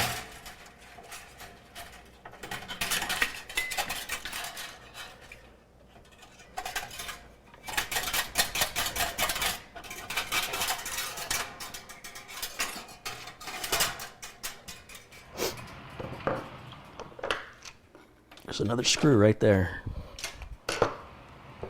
which I can't reach.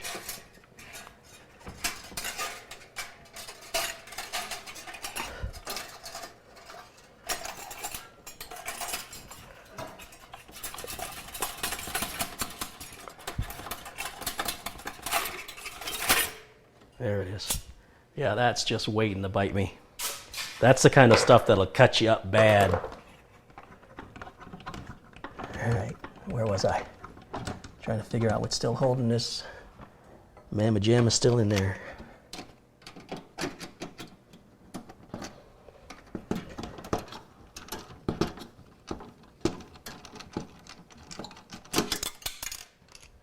Good. Another screw. How are we doing now? Not much better than we were.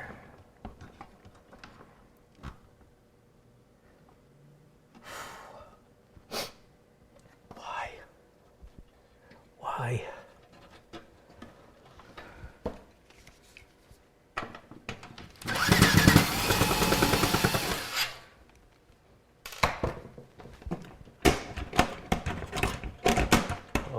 Oh, getting somewhere. Looks like there's going to be some screws apart from this optical drive.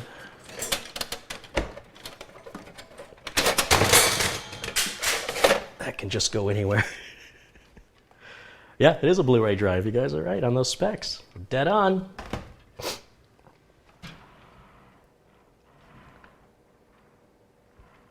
Okay.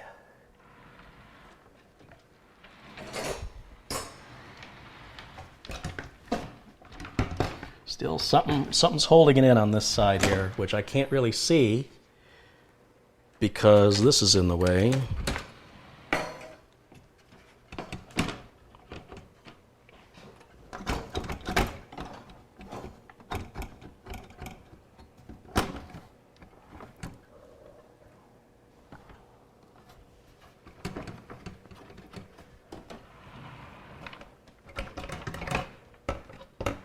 Yeah, I can see there's another screw all the way back here, so this cage has to come out some way.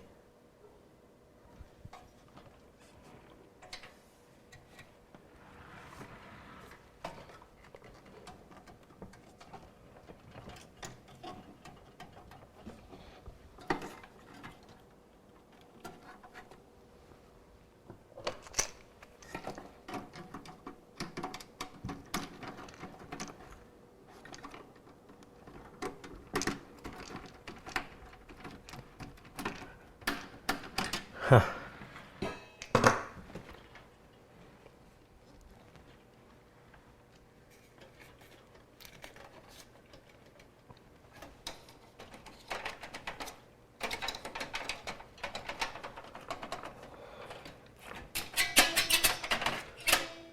Oh, good. They gave us spare screws. That's a good thing, because, you know,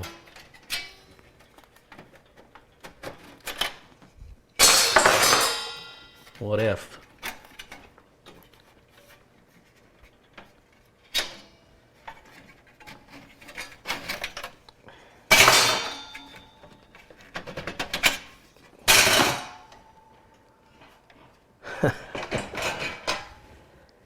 It's like a TARDIS. There's more parts coming out of this than can possibly fit in this box.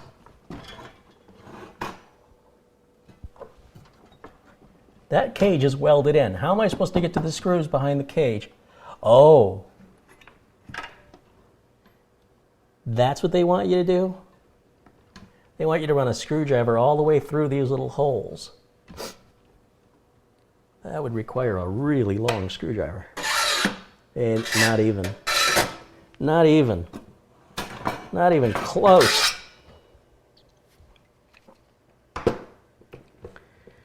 Oh boy. I might have a screwdriver that long. I just might.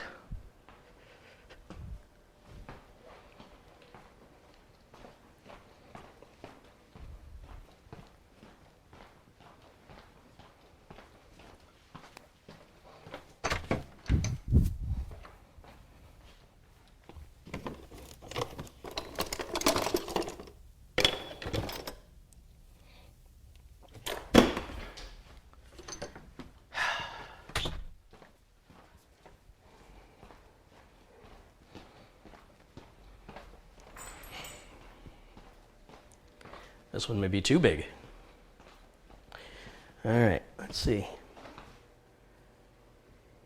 We've got one that goes through here.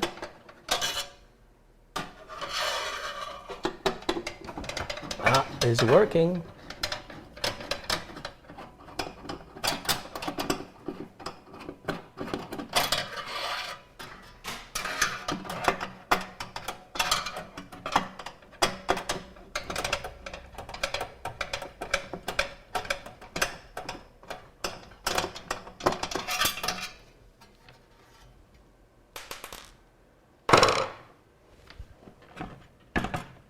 Huh?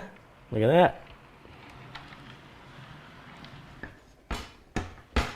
No, there's still one. There's got to be one right there.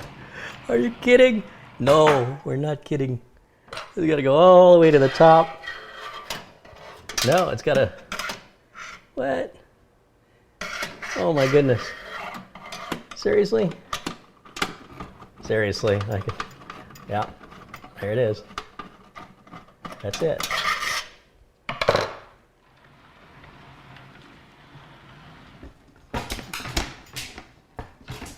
Okay. Come on.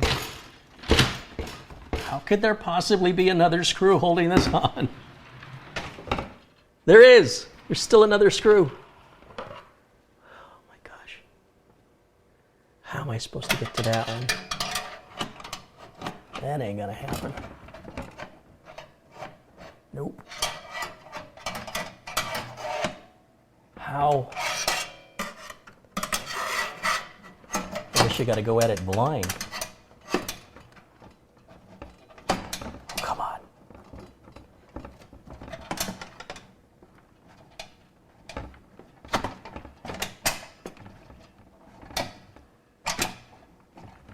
This screwdriver is just barely.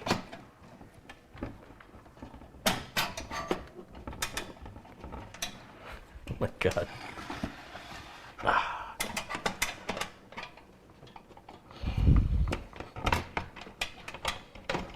There it is. Haha, I have you now.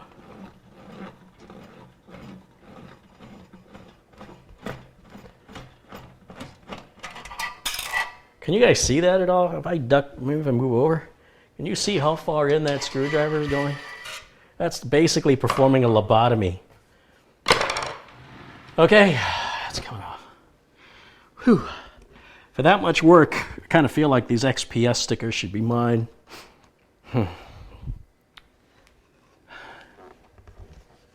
panel weighs a good 1.5 pounds. Ridiculous. That's why people don't like. This is why the Middle East doesn't like us right here. Too much excess for no reason.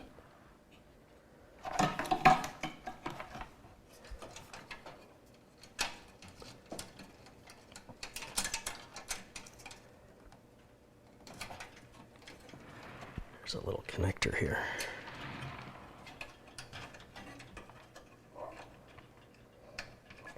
I think it's just a little LED. I can't imagine, yeah, looks like 2 LEDs that shine down. And then we've got this connector, which we can take off. And we've got a few more screws, which are finally accessible.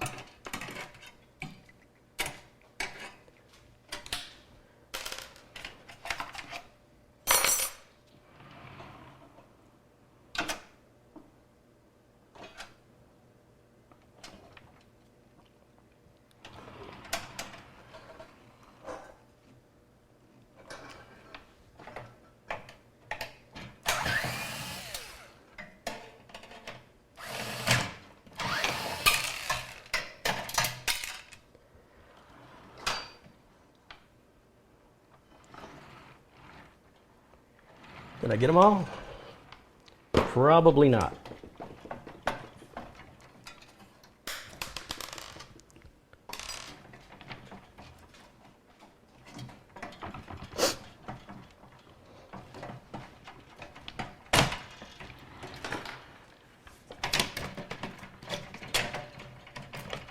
Come on.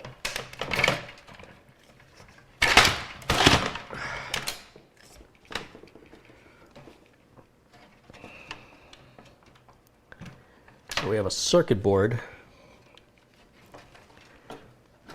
going to another circuit board. It's got to be unplugged. I don't want to be unplugged. So I'm just gonna use a little brute force here to coerce it.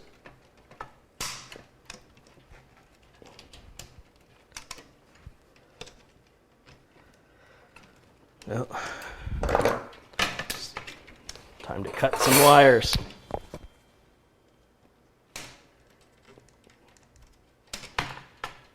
Oh, you too?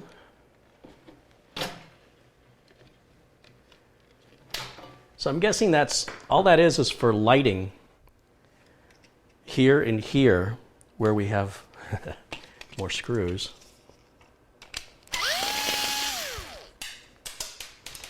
Don't worry about those screws that fall on the floor. When I'm walking around barefoot later, I'll find them.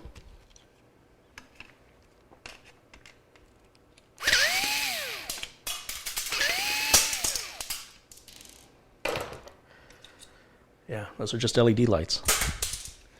And that's the grill. Get up in your grill. Yeah, I know, that's pretty bad. I know. Sticker.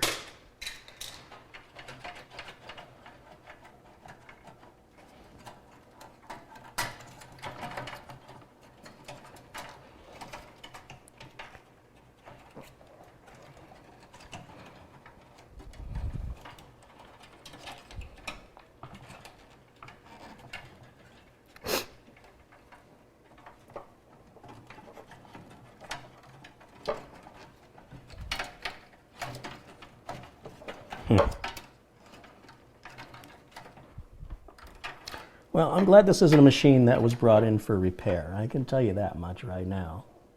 For that, I'm grateful.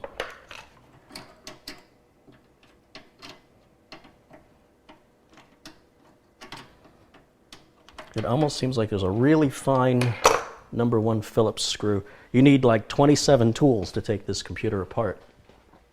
I think Dell would have made more money selling a 27-in-1 tool than they ever did selling that computer. All right, I know I've got a #1 Phillips in here somewhere. Nope, it's not in here. That means it's got to be right where I was.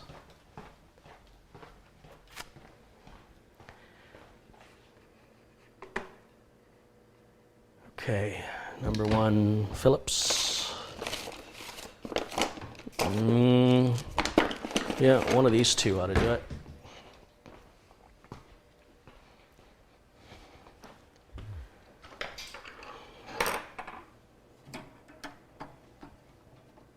There we go. Like butter.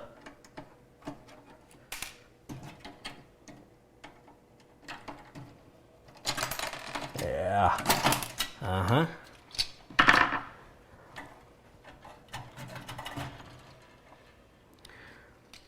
Ridiculous. It's ridiculous. Oh, look, there's more screws. Now, somebody can play this video back and count how many complete screws I have removed. I got a feeling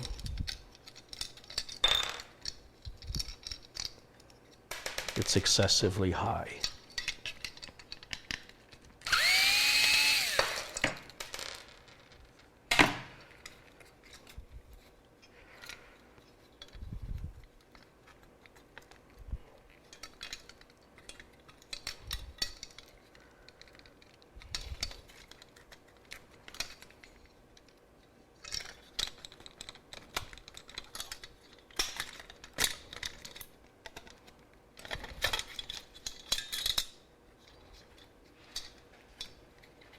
All that for front USB and audio. Really?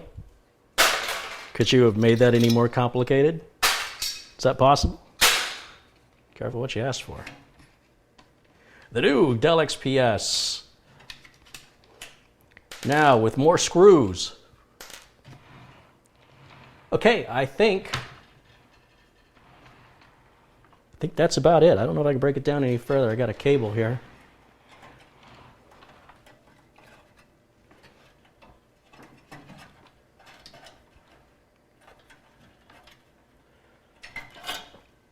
Nope, that's a gone. All right. Oh, see another couple screws up here.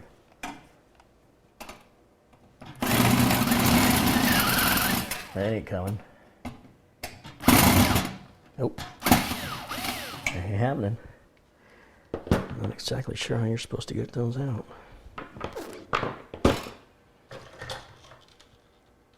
Oh, good thing they gave us more screws here. Look, there's lots of room for lots of extra screws right there. In case you lose a dozen, they give you a dozen extras.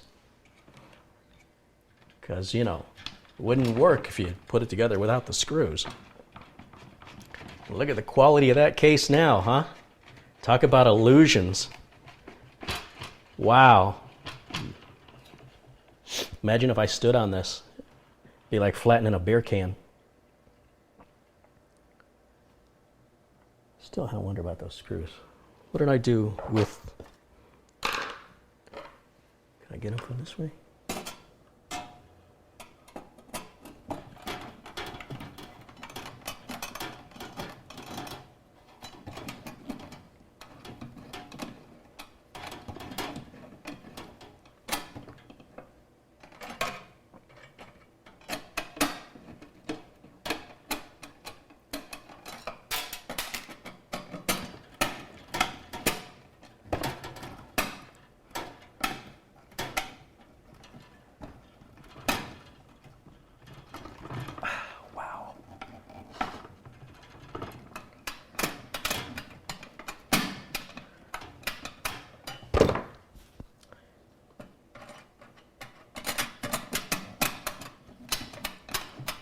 Can you imagine if I made a how to build video showing you how to build this computer?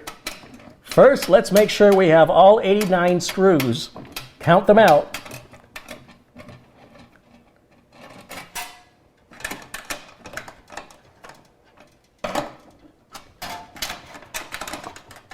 This is so stupid. This is so stupid. If it won't come out, why did you need the screws to hold it in? Seriously.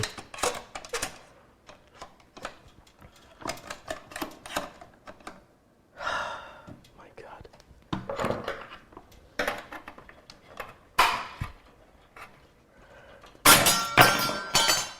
Well, thought there'd be blood on that one.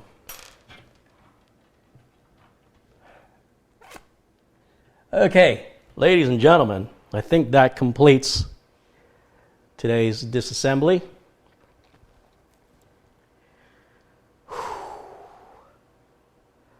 Any questions?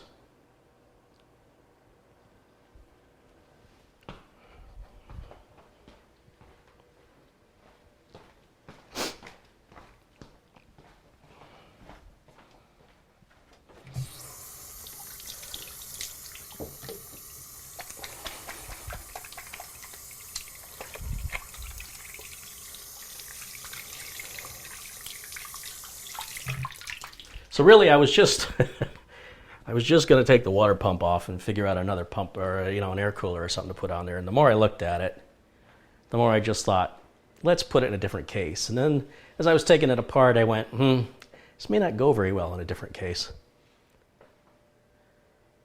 I feel a sneeze.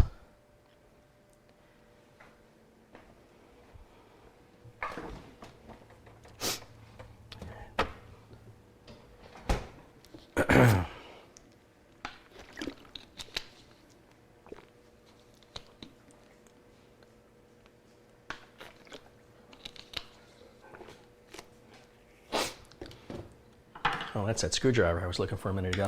It's over there. Whew. I don't know about you, but I'm tired. And I'm hot. And I'm sweaty. And it shouldn't... Building a computer should not have these physical side effects whatsoever. This is definitely old school. Yeah, let's stay old school. Oh, there's our Windows Vista product key. Right there. Anybody want Windows Vista, you can steal that product key. Just zoom in your screen in HD. There you go.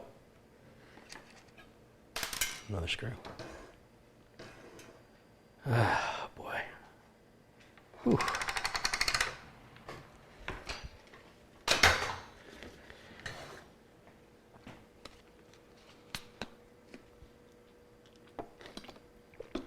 The liquid that was used in the cooler kind of looked like Gatorade, and it smelled like the inside of a bicycle tire.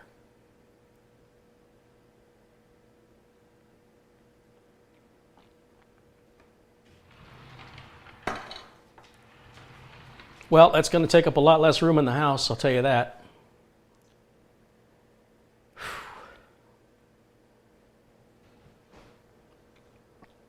I still see a screw I missed right here.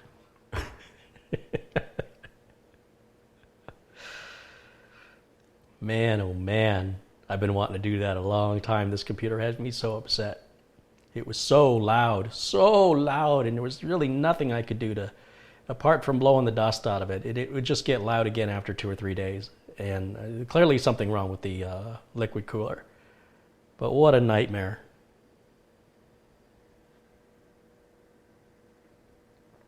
Test the board. The board's fine. The board's going to need a cooler. I'll have to look for one that'll fit on there. I'm sure they make them. Are we going to put that back together again? I might put it back together in a like a Corsair 200R. That board might actually be too big. It might be an EATX board. I have to measure it. It may not be worth the price of a Corsair 200R case, to be honest. I don't know why my light is facing that way. I must have knocked it sideways.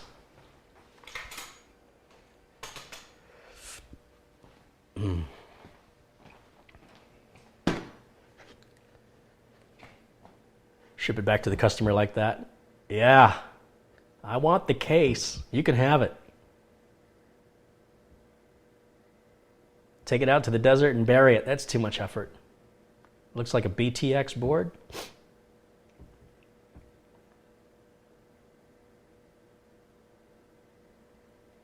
A WTF TX board? I think that's what it is, yeah.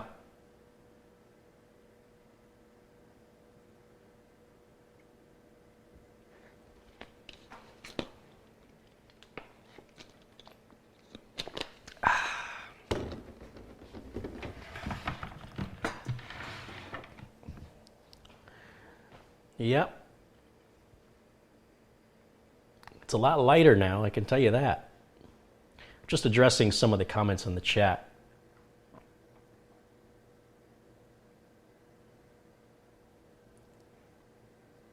What was the point of this?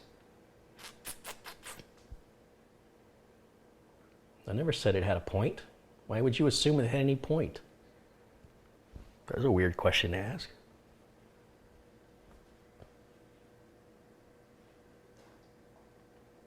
30 pounds of screws. Yeah, pretty much.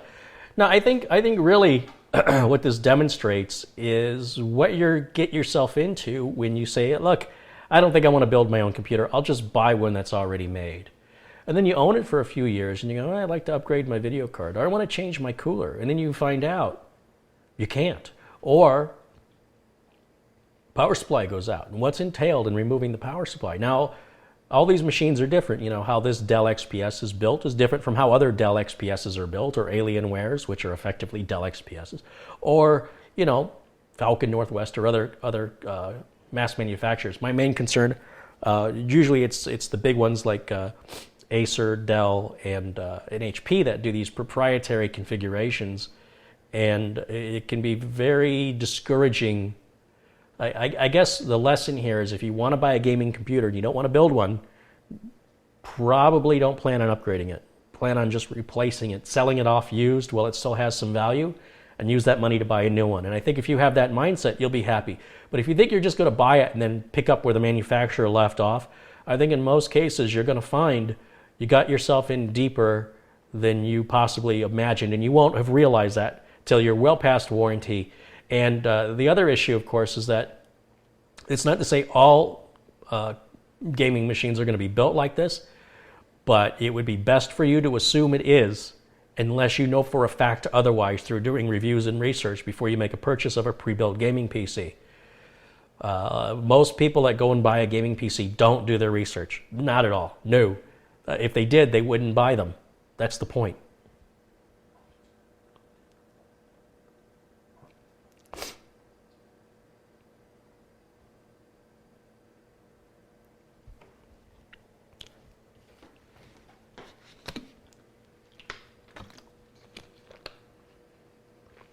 Proprietary builds in 2007 are different than they are now. Well, of course. But the key word, the common denominator, is the word proprietary. And it's nowhere on the box. It's nowhere in the advertising. It's nowhere in the instruction manual. It's something you generally only find out when it's time to upgrade something, which, as I mentioned, is going to be long past your warranty period. And you may have buyer's remorse in a couple of years. In 2 years' time, you want to trade out your 780 Ti for a 1080, and you find out power supply is not going to have, well, in that case, it wouldn't be a problem, but you may not be able to swap it out. It may not simply allow for it. You may not even have the proper PCI lanes to potentially, I don't know, I'm reaching at straws here, but the fact is when you build your own machine and you build it with standard components, industry standard modular components, tearing down a machine I built could have been done in 3 minutes. Nothing like this. And furthermore, if a customer takes a computer I build, it takes it to anybody, anywhere. Anybody, anywhere can work on it and replace it with any industry standard modular parts. They're not tied to me, whether they like me or they don't. They come back to me because they want to, not because they have to. With a Dell like this, you go back to Dell because you have to. You don't have a choice.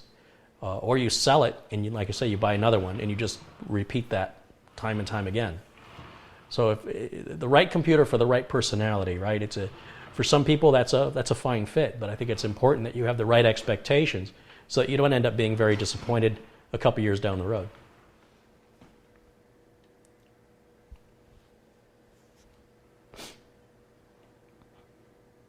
Did anybody get a price on this? I wasn't paying attention. Anybody get a price on the Dell XPS 720 what the MSRP on this was brand new?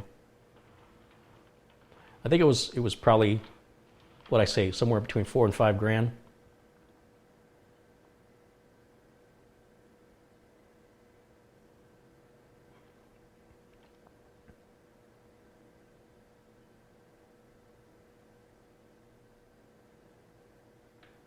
€4,500?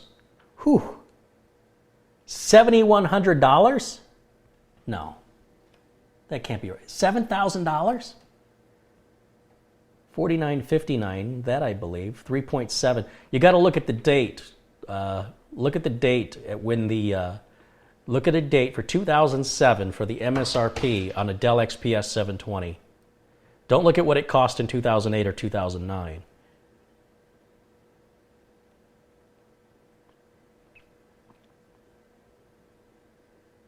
$7,129 in 2007, according to PC World Magazine. Thank you, Connie Wilson. Wow. Someone else is showing it at $4,959. Someone shows it as 2,599 Australian dollars in 2007. I would find it hard to believe that this would have sold for $7,000. That seems a lot more than what it was worth. I think it was probably worth about $4,200. But what it sold for, I don't know. Prices are all over the place here. Have you done a video on the best basic build for gaming video editing and live streaming? Any of the gaming builds I do are fine for that. The 4K price is the one with the 8800 GTX in it. Remember, there's two 8800 GTXs in there. It's $400 now. And the screws were engineered by NASA. I like that. That would explain the price. Apparently they're oblivious to radiation.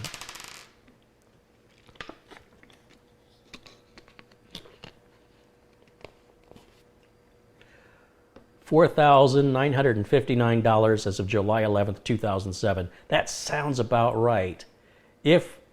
But we're seeing a big discrepancy. A lot of people are giving me that $7,129. Remember, this is a RAID 0, so there are two hard drives with SLI, so there were two video cards with overclocked liquid cooling. So when you're looking at your price, see if that makes the same hardware, because they offered this in numerous different configurations. I can't imagine there was one any higher up than this at that time. This had to be the best of the best that they offered, I imagine.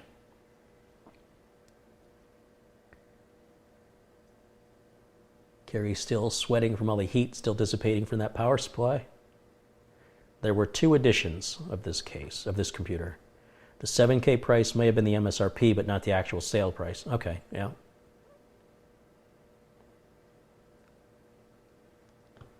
The CPU was $1,200 all by itself. That sounds right. I had a Core i7 965. That cost me $1,000 plus tax when it was new back in the day. According to Dell's website, on the Wayback Machine, they had two versions of the 720. One was $3,429 and the other was $6,000. Well, prices are all over the place. Someone else says PC Magazine shows it at $7,129. Well, I just dismantled $7,129 worth of parts for your entertainment. So you got your money's worth on that one. Now, if you could have just watched it in 2007 on your dial-up connection in SD.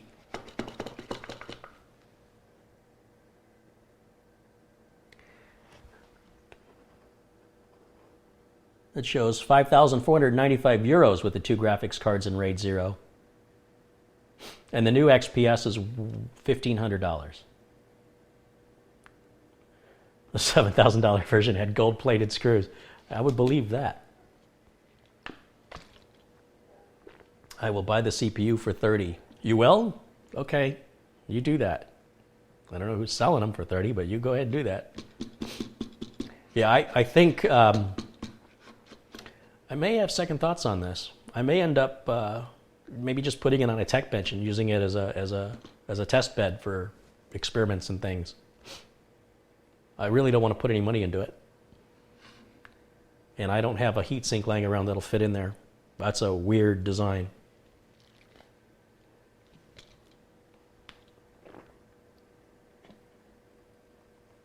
Starting price of the Dell XPS 720 was $5,999 and it went up from there.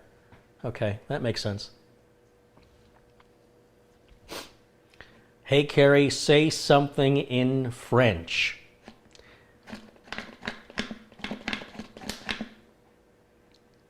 There are plenty of English words that are French, like foyer and rendezvous, entrepreneur.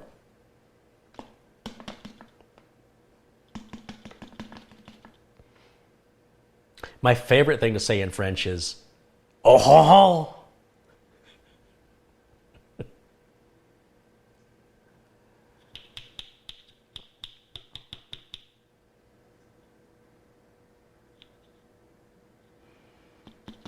Kabir Muhammad says, shout me out, please. French fries, French dressing, French toast. I'm going to watch this in reverse. Yeah, and then you'll see how to put it together. Now eBay the parts. They wouldn't be worth the shipping. It's engineered by the Borg Collective. I believe that. Carey, put on a New Zealand accent. I'm going to make some enemies here, but Kiwis and Australians sound alike to me. If somebody speaks to me in an Australian accent, I'm not sure if they're from New Zealand or not. I was told that the way you can tell if somebody's from New Zealand is when they say the word six, like 4, 5, 6, it sounds like they're saying 4, 5, sex. I don't know if that's true, and I don't know how I can work it into conversation to cleverly get them to say 6 before I go, oh, you're a Kiwi. Do you speak Japanese? Hi! No, I don't speak Japanese. I could go, hi! That's it. That's all I know. Hi! Not making fun of it. That's what it is.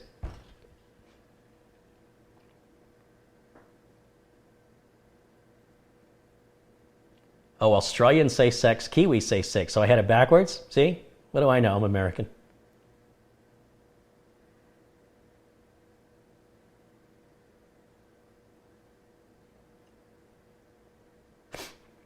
I don't know. You just, watch enough Steve Irwin and it's just, crikey, I'm a lummox.